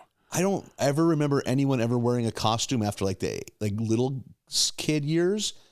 And then so it's like got into like college and shit, like, oh, this is something adults do? Because in my hometown, Halloween from ages 11 to 18 is a vandalism night. Yeah. It's just start everything on fire. Like a costume would impede your progress. Sure, yeah. If you need to be able to move. Yeah, because you're committing felonies. So they're having a good time, and then till their old ladies show up, yep, they're going to rain on their parade. And they're like physically beating them. One of them is beating either Patty or Selma. They're going after the women, too. Yep. And Homer's like, hey, why are you guys going to ruin a good time? They immediately turn on him. And somewhere in the melee, Homer is decapitated. And this leads us to Treehouse of Horror 20. Hey, spoiler alert, we get 3 shorts. Oh, I'll be damned. Right? This opening sequence, A, I really liked.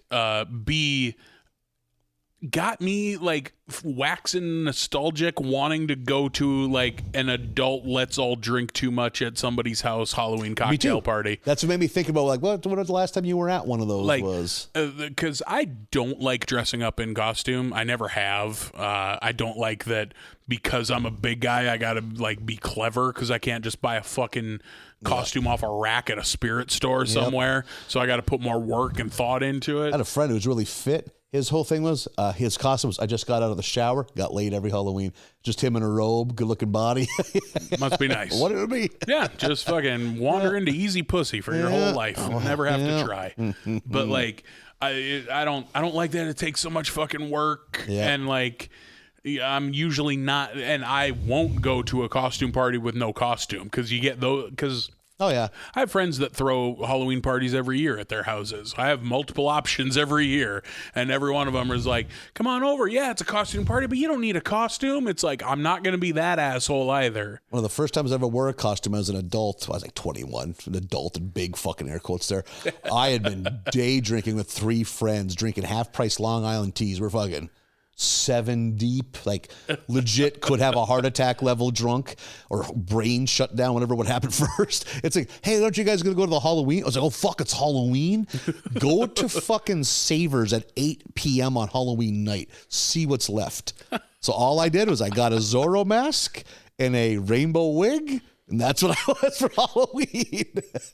I bought the 2 things that were eye level on the shelf that were left that I could fit on my body. Yeah. Yep. Yep. Yeah.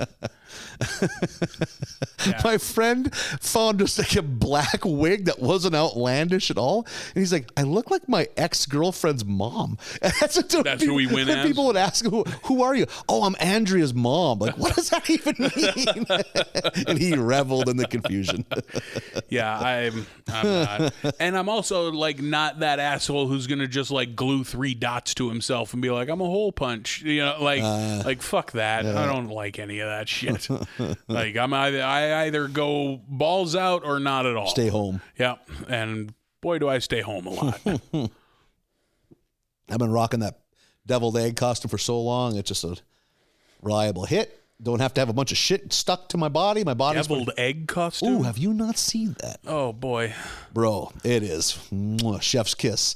What I do is I take a piece of cardboard, spray paint it, cut it, picture a deviled egg cut in half, hard-boiled egg. So I got a big white oval on my head. I put a piece of elastic. I just buy a piece of elastic off eBay or something, so it holds onto my face. I paint my face bright yellow. Then I put like a devil mustache, and I glue 2 devil horns to the egg. I'm a deviled egg, baby. All right, that's clever. Yeah, I'm into that. Yeah, but I often don't have the interest in putting in that much work. Yeah. Oh, me either. Yeah, it sucks. It's gotta be a banger. I used to have a coworker that did have a banging ass Halloween party, so that's why I'd always break it out. Yeah. Boy, you got to walk around with that the rest of the night. That's a commitment. But like the people that wear the full body shit, I can't do it. I can't have all that shit on me. Yeah. I hate that feeling of having silly shit on me. Like, that's like fucking Captain Spaulding's an easy one, just a fucking dirty shirt. Yep. And jeans. Good call. Very good call on that. And you just got to do the face paint. Yeah. That is an idea. If I got too much hair for it, but yeah, that's an idea. I shaved my mohawk for that costume. Oh, really? I committed. Yeah, that is I shaved my face for it because I got it I got to have it clean to get the yellow to stick to it. Yeah. What a life.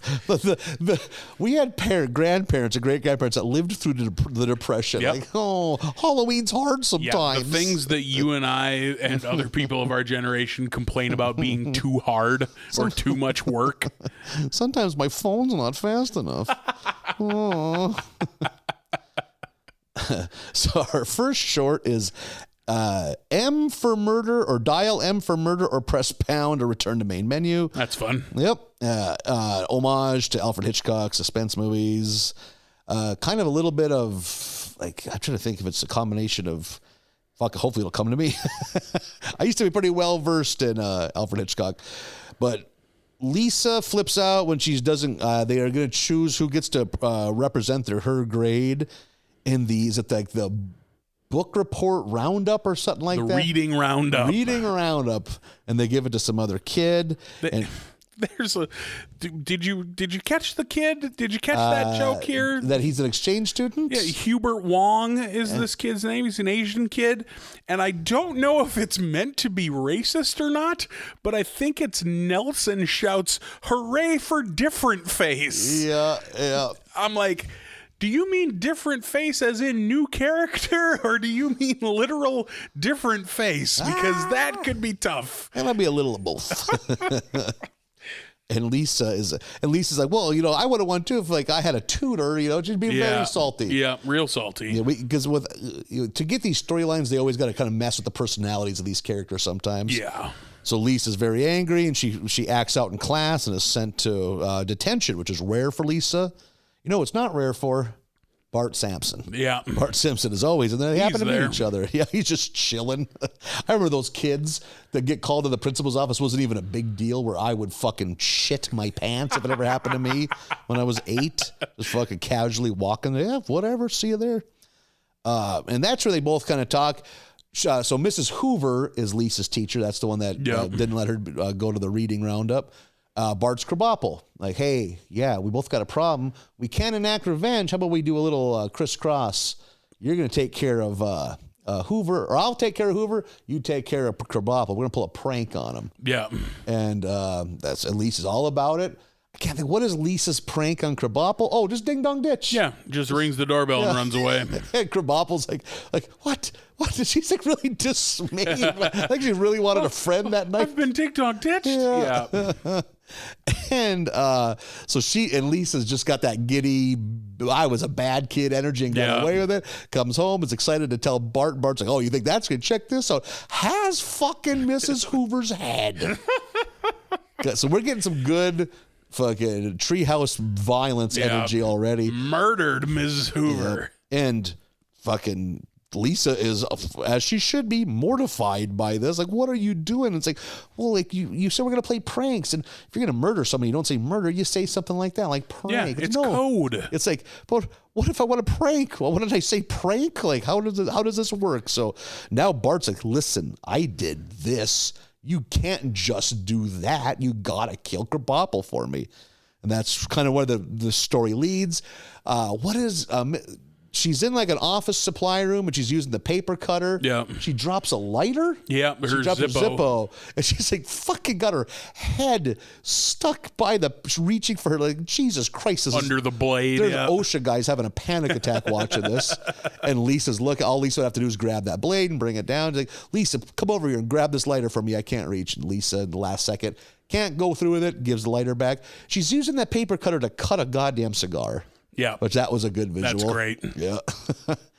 And all during this, like Lisa or Bart will just keep showing up like, hey. You gotta. Yep. Which it's bugging me. I can't think of what, if that is dial M for murder, or if it's from another story. But so then she keeps like, what am I going to do? What am I going to do? And finally, Bart's like, he's at his wit's end. I think they meet on a teeter-totter. Yeah, yeah. And it's like, what's going on? And then they go on a chase. There's a whole chase scene. Yep, yeah, involving a knife.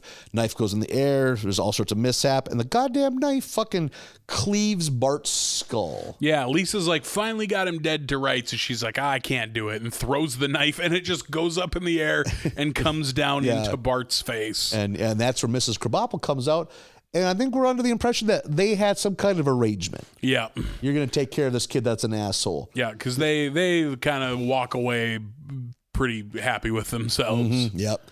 On the playground, there's Bart with his fucking head chopped. Not in half, but cleave pretty good. Yeah. And that is the ending of an Alfred Hitchcock where, oh, shit. They were together the whole time. Okay. Yep. That might be dial M for murder. Yeah, I've still only ever seen Psycho, I think. Question for you.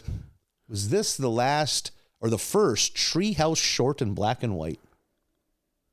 I don't know what else we'd have done in black and white, so maybe, but... Wild that it hasn't happened. Yeah. Yeah, but I think it is, as far as I can remember. They've for sure done other Hitchcock shit. Or old shit. Yeah. You know, Yeah, it was a good one. I enjoyed it. Yep. I had no beef with that one at all. Good palate cleanser from that UFC fucking episode.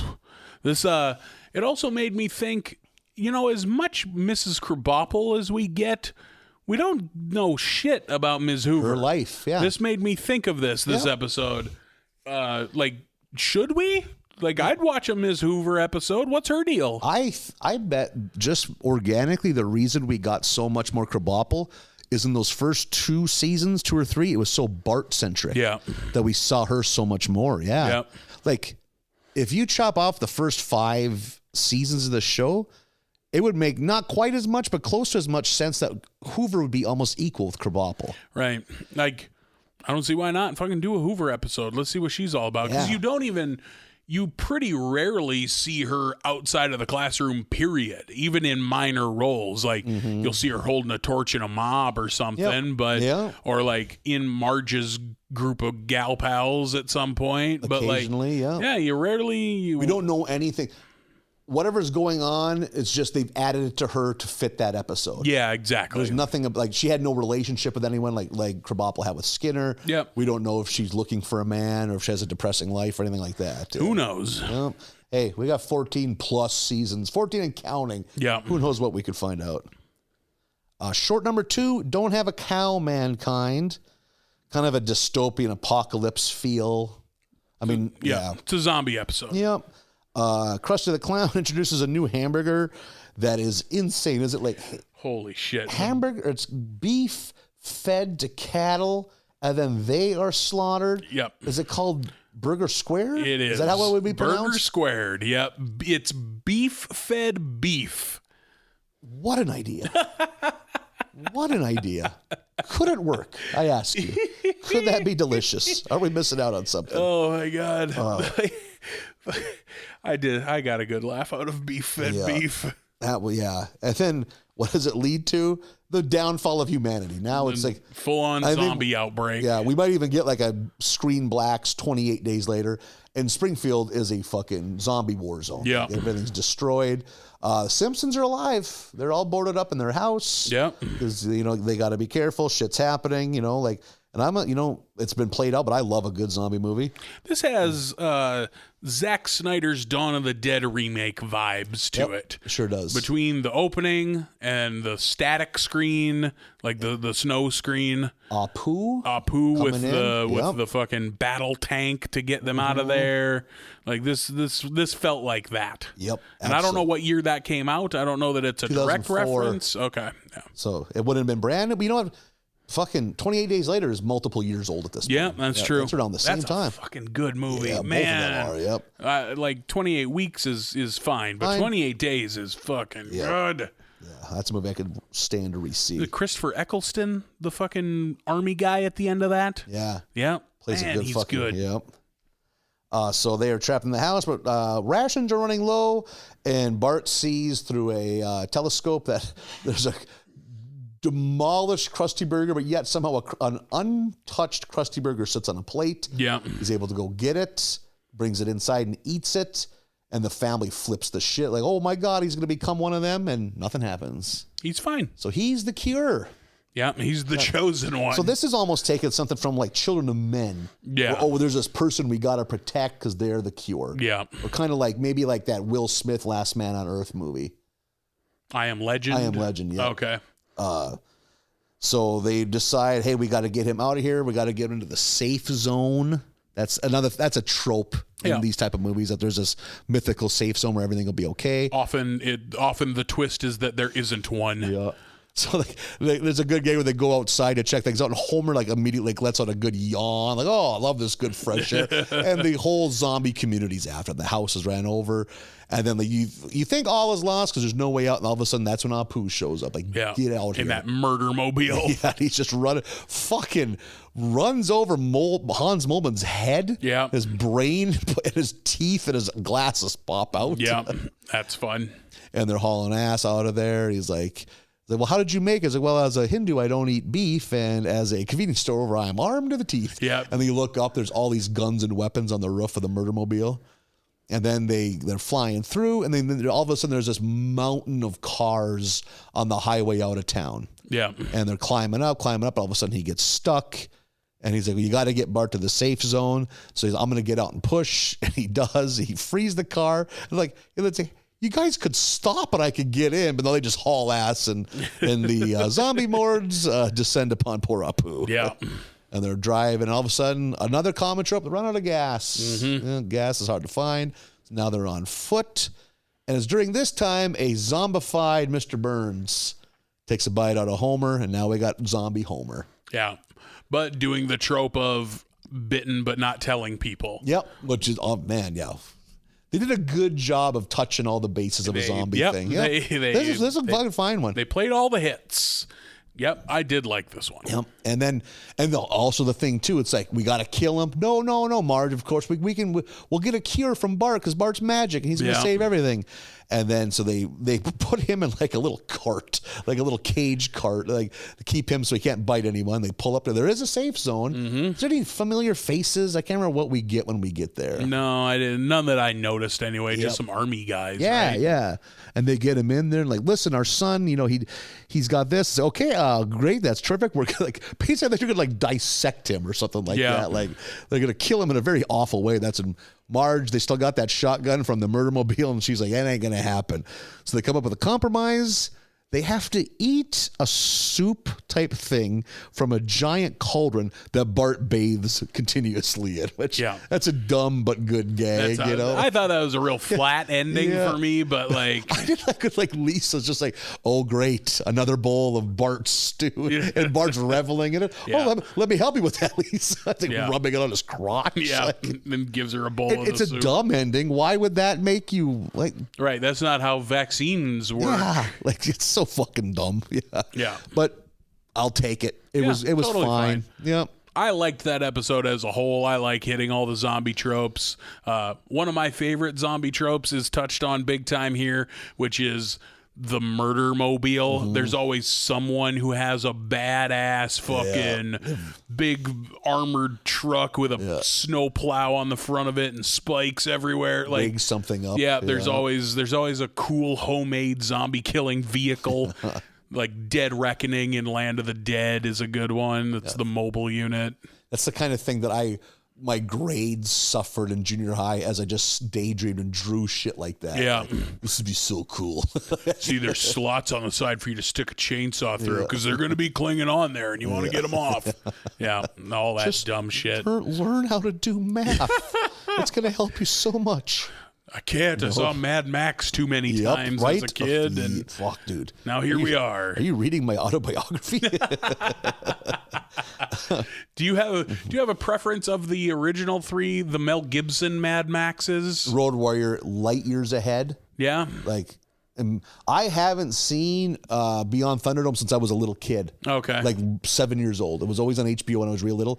So I can't even recall that enough to put that or the original Mad Max. Okay. I kind of almost like the original Mad Max in a weird way. The fact that I like movies, post-apocalyptic movies, where things haven't went tits up yet. It's right on the cusp. It's on the cusp. Yep. He's still a cop. Yeah. He's still getting a check. Yeah. So, like things are bad, but the world isn't over. So, but that, I remember I haven't seen that movie in 20 years. I just remember thinking like, oh my God, like this isn't even close to Road Warrior. Yeah. Road Warrior is one of my favorite fucking movies. Road Warrior's outstanding. Yeah. Like, I think it's Road Warrior #1, but I think Mad Max is an extremely close second. Yeah. Like, I really love Mad Max a lot. And I think Fury Road is the best of all four of them. So, like, I think it blows out even the Road Warrior. Oh, see, I couldn't do that. It's right behind Road Warrior, that shows how much I like Road Warrior because I fucking loved Fury Road. I thought it was a good movie. Yeah. Have you seen Beyond Thunderdome since you were a kid? Since I've been a kid, yes, but it's easily my least favorite of the four, yeah. But that's a pretty common sentiment, right? Yeah. It's fine. Yep. It feels unnecessary. I'm the master. He's the blaster. It's like one of the few things I remember is the Thunderdome. Like, that's a rad idea. Yeah. Those like, I don't know if it's like a pulley system or like, are they jumping? Are they stretchy, the cables? I don't know. Probably doesn't add up. The physics probably don't add up. Yeah, the physics of the Mad Max movies maybe don't add up. Yeah. The fact that lanky dude in Road Warrior kept a goddamn gyrocopter running. Imagine the parts. Finding parts in a modern world for a gyrocopter are hard. How the fuck is he getting spark plugs? How did that feral child live out there in the fucking desert all by herself? What does the Golden Youth do? What's his day look like? Actually, maybe I don't want to watch that movie. That cannot air in a theater, or not the kind of theater you want to go to. Why doesn't Lord Humongous take that fucking helmet off? How is he staying that ripped? How's he getting that much protein? He's just living. Yeah. You got to be eating good to be that big. Yeah. The third, and what I definitely think is the weakest of these three, is There's No Business Like Mo Business. It's a parody of Sweeney Todd. Oh, is it? Yep. Okay. Yeah. I had to read up because I was like, what is this? Okay. I've never seen the movie, but I was like, I had to look it up. I've never seen it either. Mo creates a new beer that becomes a sensation, some kind of microbrew. And that happens because fucking Homer ends up accidentally impaling himself because the tap is all fucked up. He's like, it must be a mouse in it. Shoves a cobra down that. That'll solve the... Yeah, that doesn't. So he has to go down there and mess with some shit. Homer ends up falling down into the cellar and brutally impaling himself and not dying. Yeah. In the throes of death. But his blood mixes with the beer to make a unstoppable concoction. And everyone likes the beer. And Marge is for some reason there, but you got to stretch reality with this, And she is obviously crestfallen that her husband's dead, but that goddamn beer, it's got something going for it. Oh, this disgusted by the idea of bloody beer. Yeah. Oh yeah. Which, not a combo, but if you're some fucking microbrewer listening to this, you just all of a sudden had a eureka moment, squash it. Yes, step on that. No one wants to drink your goat blood beer. No one's into your weird vampire beer. Yeah. So that's how it works. Homer's slowly leaking blood into the fucking, I don't know what the word for that would be, the beer supply thing, like the vat. I don't know. Yeah. So IPA negative is what you could call that one. Yeah. Anyway, go ahead. I had to get it out. Yeah, the look. I felt it bubbling. Yeah. You just burst it out in the middle, like into the next episode. I'm being negative. Shit. I don't even know that A negative is a real blood type. So, of course, Marge is kind of single. What does Mo do? Mo does what Mo does. Swoops in. Weasel his way into her goddamn life. And she's still, what happened to him? And he makes up some lie about Homer. Oh, he wrote a letter in my handwriting and said he was gay. In my cadence and everything. Yeah. And we get this fucking musical number of Homer being gay. Yeah. Which is just not fucking good. And it's like, oh boy, come on. It's not good, and it's spicy in retrospect. Yeah, it doesn't age all that well. Man, we could have just not. Yep, could have not done that. So that's, and then Marge keeps like, well, no, I could never do that. But she gets a couple more of these IPAs in her, and she goes, well, so you repulse me in so many ways, but I could do worse. Yeah. And there's a fucking another, well, it is based off a musical, I guess, but another fucking a Mo-centric musical number about how you could do worse. There's... Yeah, this is all a stage production. We're getting cuts, the curtain and everything. We see the stage in levels. Yeah, yep. People clearing out of the one below and stuff like that. It's working. Again, we only got a 6-minute window, so things happen quick. Yep. So she's starting to fall for Mo, and right about at that time, that's a goddamn Homer comes up from the cellar, still impaled on multiple sharp, rusty pipes. Yep. And carrying a fucking vat of beer on his back now. Yep. And he dispatches Mo. Is there any comedy there? Just kind of kills him? Yeah. Yeah. And he's back with Marge. My note after that, Christ, this is not good. Yeah, that was a real flat one to go out on, because I was pretty hot on the first two. Yeah, and I think I grade pretty hard on the tree houses. Those first two were good. Yeah, the second one, easily my favorite of the three, but the first one also good, and then the third was a real fart on the way out. Yeah, that is the right. Thankfully, it was a quick. Yeah. It wasn't a bleeder. Nope, just a barn, just a real dry honk. Screamer. Yeah. You didn't need to change your sweats. Yeah, just a real goose honk of a fart, and we're done. And dry screamer. God, there's a crisp ripper. I wish I had more dry farts. Mine are always from the murky depths. Got a real bubble to them. Got that peat moss vibe. Oh, shit. One more, episode 5 of season 21 is The Devil Wears Nada. We are at the power plant having a retirement party for Ted, a character we've never met before. And my very first note here is, boy, howdy, have we not been in the power plant for a long time. It's going on 10 seasons now. Yeah. Outside of Homer just walking into his station and then we're gone again. This is the most time we've spent in the power plant in a long time. In the first 10 years of Simpsons, if it was a Homer-centric episode, it was a power plant set, almost always. It was those first 10 seasons. If The Simpsons were a stage show, you would have to have a set for the power plant. I don't want to jump too far ahead, but do you remember the chalkboard gag? Oh, I don't. It is, I do not have the hots for my mom. Oh. Yeah. I do not have the hots for my mom. troubling. Yes. I did a little deep dive, and it reminded me of something. The reason it was because around this time, Marge was on the cover of Playboy in real life. Oh. I remember that when that was a thing. I do vaguely remember that. Because I was like, that can't be what they think a joke is. Like, is that supposed to just get a chuckle and we move on? Like, that's weird. Like, but then no, there's a backstory behind it. But like, I forgot all about her being on Playboy. And then maybe she's on the cover and she was like the 20 questions interview. That was always Playboy's format. One gigantic interview and then a little 20 questions. That was usually more of a celebrity. Sure. That's always fun, interviewing a fucking fictional character.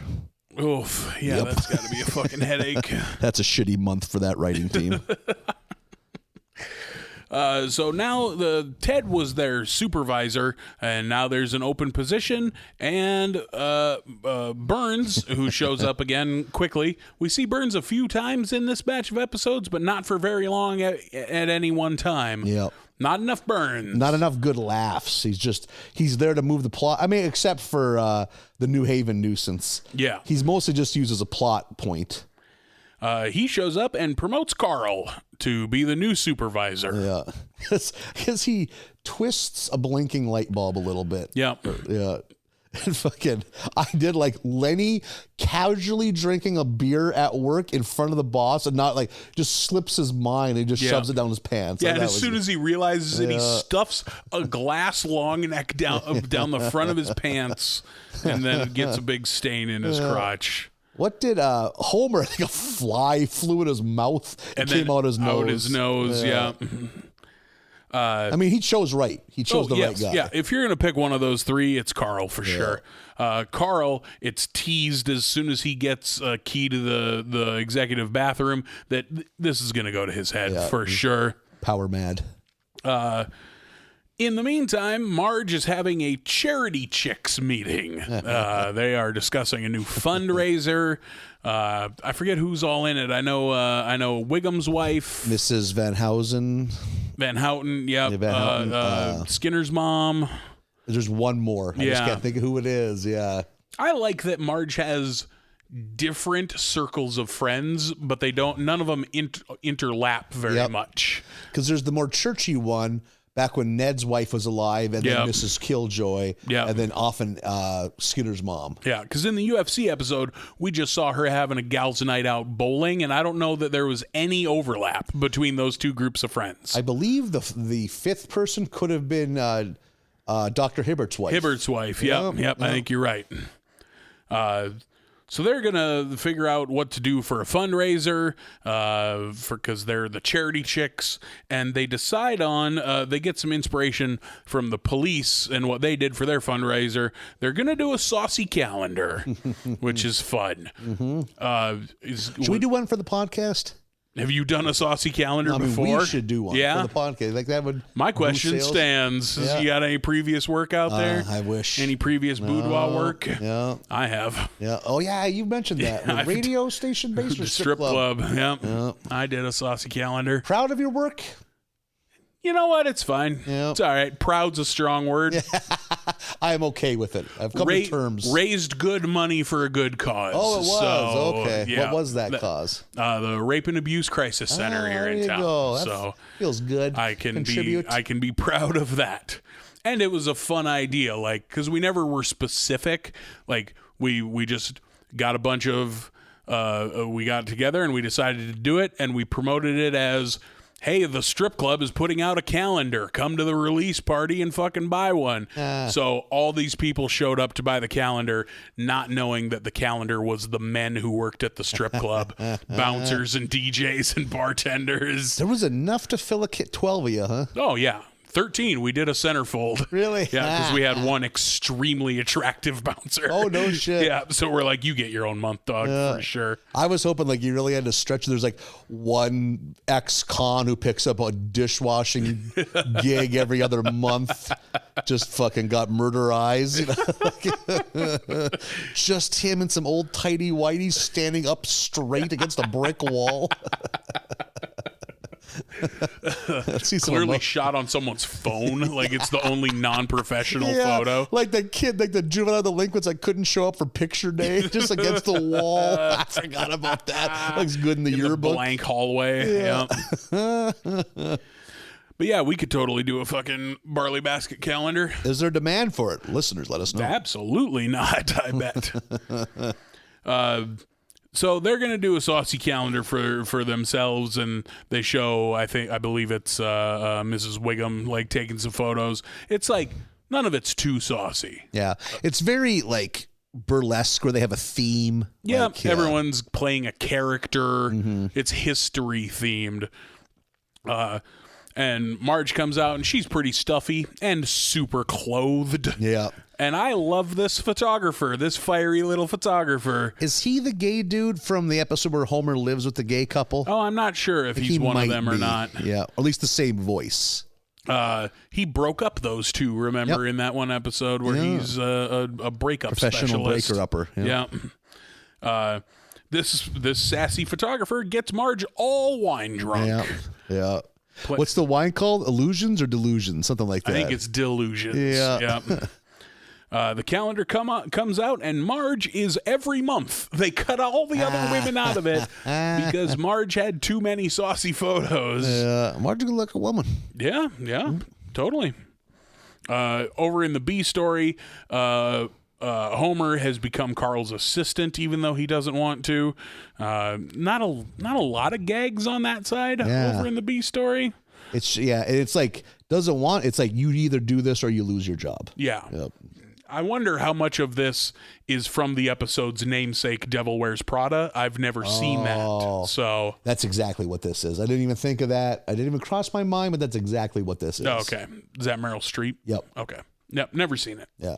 I've seen enough pieces of it to know that this is what this is. Okay. Super demanding boss, like that controls your fate. And I believe, especially given around the time, fucking Calendar Girls was also a fairly big movie at around about this time. Oh, I forgot all about that. About the group of old ladies who British do a fucking ladies? boudoir calendar and become super famous for it. Yeah. I think the term glamour shots is, I think it's boudoir photo shoots. Yeah, I don't know that There's a time in the 90s, there's moms going to malls getting some fucking glamour shots with their gal pals. Like, good for you. Yeah. Go be your best self. Yeah. Fucking, if no one else will applaud for you, you do it for yourself. I used to hate any photograph, but now if I have a normal looking smile, I'm like, good for me. I don't look like a dolt. I was like 15 or 16 before my smile evened out. I used to have a Nike swoosh smile. Oh, yeah? One side way up. One fucking stroking out on one side. Like, yeah, I couldn't, like, one lip wouldn't curl. Finally, some boys developed differently. A fucking Elvis sneer?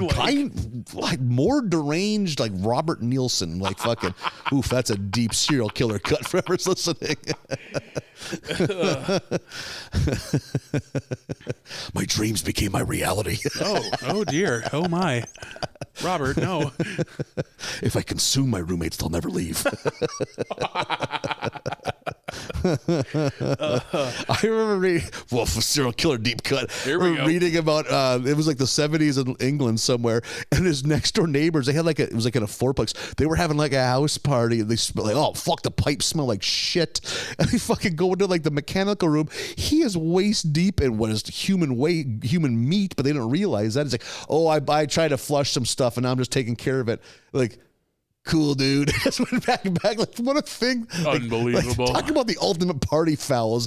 Trying to flush the non-eaten remains of a male prostitute down your toilet. My bad, bros. You got to know a little about plumbing to be a successful serial killer. Come on. Get a goddamn fucking pelvis down a toilet. I don't care how hard you waffle stop it. It ain't going down. Wishful thinking, Robert.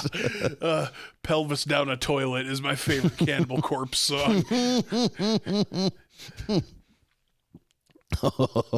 Take notes, Cannibal Corpse.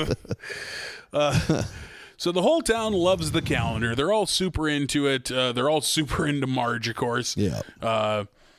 we get this is where the two stories start coming together, where like Marge is all sauced up and trying to get some, and Homer is too stressed and tired from work. And am I missing something? It seems like it's going to all blow up in Marge's face, but then she gets to the church and everyone's cool about it. Yeah, everyone's super into it. Like, go, girl. Yeah, yes, they all are very supportive of it. Yeah. Because she pulls up to the church worried. Yep, yeah. Because on the sign it says, today's topic, Marge. Yep, in all caps. Yeah, yep. That was a good gag. But yeah, they're all, you go get it, so girl. Now she's feeling herself, and she wants to feel herself up against Homer. Like you said, a lot of Homer and Marge saucy bits in this batch. She's trying to get some. Homer too wiped out, too stressed. Yep. From the fucking Carl's really putting him through the fucking ringer.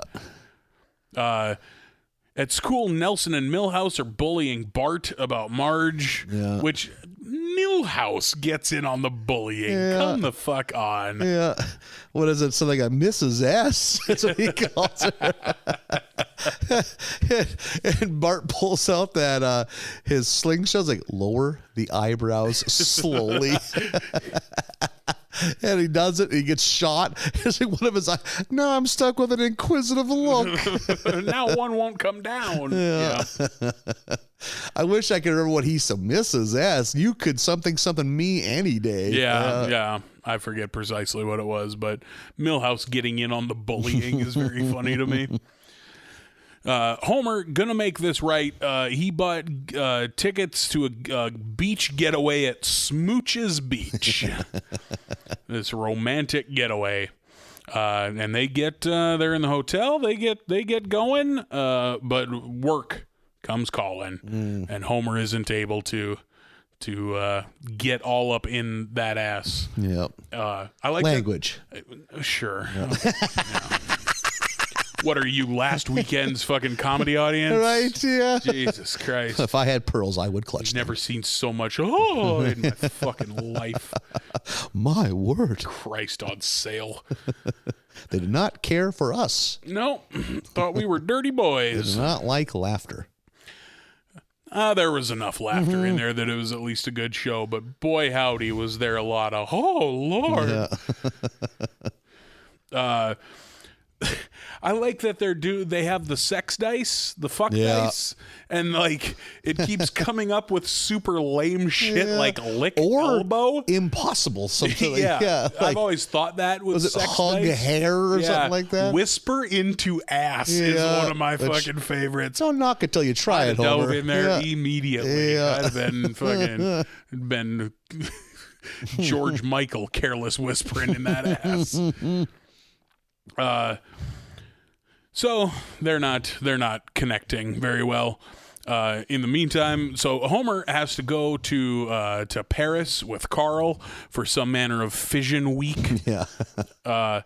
Marge, like at the door, super pissed, grabs a fucking croquet mallet and hucks it out of anger and smacks Ned with it. Yeah. Who goes down like a fucking sack of shit. That would hurt so fucking bad. I got croquet mallets in that closet if you want to start swinging. Yeah. It's for science.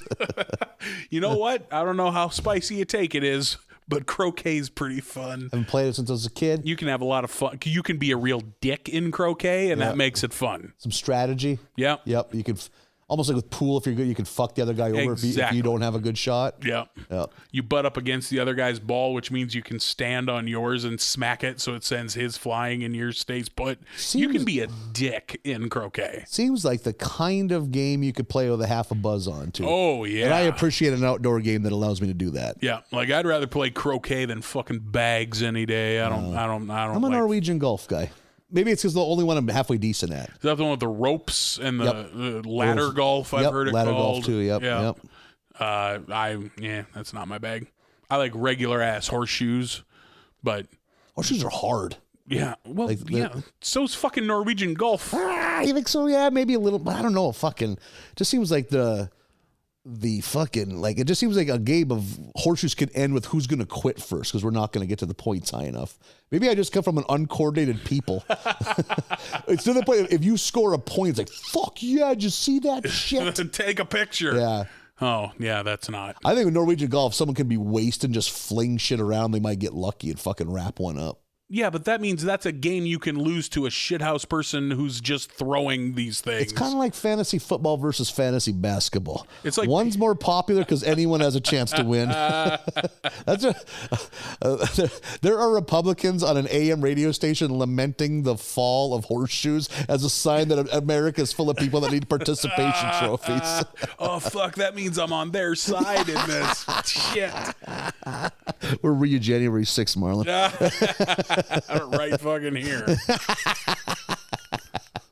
Fighting the good fight from the internet. Yeah, exactly. Tweeting, I'm sure. Like, that's always been my problem with fighting games. Like, why, like, I put in all this work, I know all these fucking moves and can still lose to a toddler smashing the controller against the floor. And you're just going to Kirby brick drop me into oblivion? Isn't fair. I know all of Baraka's combos, and yet I can lose to an absolute idiot slapping the machine. Or no, you know all of Ryu's combos, but then the guy that knows how to do the electric fucking grab can just do that over and over again until the game's over. This is horseshit. Oh, good times. So she fucking decks Ned with that croquet mallet. Homer and Carl are in Paris. There's a couple decent jokes here. I love that Carl is just straight up scheduling banging ladies in Paris. And Homer danced seductively to keep her in the mood. And his seductive dance is how he didn't have to even really think a whole lot. He just went right into it. He grabbed just like a silk handkerchief. Yeah, grabs a silk It's a very hanky. Tasteful seductive dance. Yeah, it's very highbrow. Yeah, because he's in France, you know? Like, I would have thought Homer more of a fucking... hump the stool type guy. Exactly, but... Not hump Homer. the stool is exactly right. Carl has to extend their stay because they got to stick around for a while in Paris in order to do some business deals. But Homer misses Marge, so he bails on Carl to head back to Springfield. In the meantime, Ned and Marge are making dinner together because she feels bad about giving him a concussion with that croquet mallet. And you see right away of like, oh, there's some sauce here between Marge and Ned Flanders, which I don't quite know that I believe. Yeah, that was a stretch. And it was also kind of the thing, it was supposed to be all the kids, but then the kids had shit come, and all of a sudden it's the two of them. Yeah. And just a weird opportunity presenting itself. And they Ned accidentally sprays the fucking sink hose, and now they're all wet. Yeah. And they get interrupted in their heat. And then they're eating, and like for dessert, it's strawberries and whipped cream, and they're all saucing, they're all eye fucking each other. Yeah. I just don't buy that Ned Flanders would even consider it. Bad writing. It is. Like I could believe that Marge in her sex frustrated state could look at Buff Flanders and be like, you know what, maybe could at least entertain it, not follow through. He wouldn't even entertain it. No. Ned, he's so fucking Dudley Do-Right. Yeah, there's no way. But it's Marge who puts the brakes on them as they're leaning into each other with their fucking whipped cream and strawberries. Yeah. And Marge puts the brakes on, which is about when Homer gets home, and like right away is like, Ned Flanders and my wife, and then like has this little monologue to himself of like, no, don't be an idiot. There's nothing going on there. And goes up and scoops up Marge and heads upstairs. Yeah. We hope it worked out for him. Yeah. All's well, no doubt. Yeah. That ends well. Funny batch of 5? No. Sensual? Yes. Yes. Very sensual. Good treehouse. The fucking UFC episode's awful. This one is fine. Yeah. I don't know. First one I thought was bad. Yeah, didn't care for the first one. Second one's okay. Yeah. Like, not the strongest start to a season we've ever seen. Not at all. Hopefully it will improve from here. I was worried about 20. 20 turned around enough where it was enjoyable, so it'll happen. Yeah, I mean, it's fine. We're going to do it. We'll They're going to do there. it. They can't all be fucking clunkers. Someone's going to do it. One of the Simpsons will pull off. We'll get a Burn-centric episode. Be nice. Christ, cross my fucking fingers. Yep. When's the last time we got a Burns episode? Or like a Mo-op episode where we could use. I mean, we had one last episode or last season. Yeah. I wouldn't mind a good Pooh. I haven't had a Pooh-centric one in a while. Yeah, we haven't checked in on how he's Barney doing. one. Barney is in the Barney shadows now. Yeah. Holy Barney doesn't get used for shit anymore. Yeah. No. And he did early on. Yep. Like once it, like you said, once it became about Homer and not Bart, Barney was in this show all the time. Yeah. The Mr. Plow episode because he's his competition. Yeah. The film where he makes the like the real artistic European. Fuck. Yeah, that's funny. Lying in bed and like with the shadow of the ceiling fan. Yeah. Yeah. There's we'll see where 21 goes from here. Hopefully, all good places. Yeah, we've made it through some peaks and valleys. Maybe this is a valley. We'll climb out together. It'll be fine. As a team. We'll live through it. We will. God, I hope so. I'm sure that our happiness is not based on the quality of this cartoon. Jesus. I think there were some people that it was, but that's why they're so salty about the show going down. Yeah, yeah. They need to look inward. Their personality was being a Simpsons fan. Yeah. And then when times got lean, they didn't know what to do with themselves. Forsooked them. Let's do it again next week. Let's do episodes 6 through 10 of season 21 next week. That's still a nice mathematic number. Yeah, 6 through 10. I love when this feels works good out like this. It feels so good. It feels good. round in your mouth. Yep. Just perfect. The cake spatula is the exact right size for the slice of cake. Yep. Nothing's overlapping. Exactly. Feels real nice. Oh, I'm so into it. I like cake. So we'll do that. You can find us on the internet at Barley Basket USA on Twitter, Facebook, and Instagram. BarleyBasketUSA@gmail.com is the email address. If you are in Minneapolis this weekend, we will see you at the Crane. Stand Up Raw at the Crane. The Crane, is that what it's called? Yep. Are you positive? Positive. Okay. We'll see you at the Crane on Friday night for Stand Up Raw. That's going to be a super fun show. I hope that everyone in or around Minneapolis can make it out. It's going to be a real nice time. Yeah, we promise. Bye, everybody.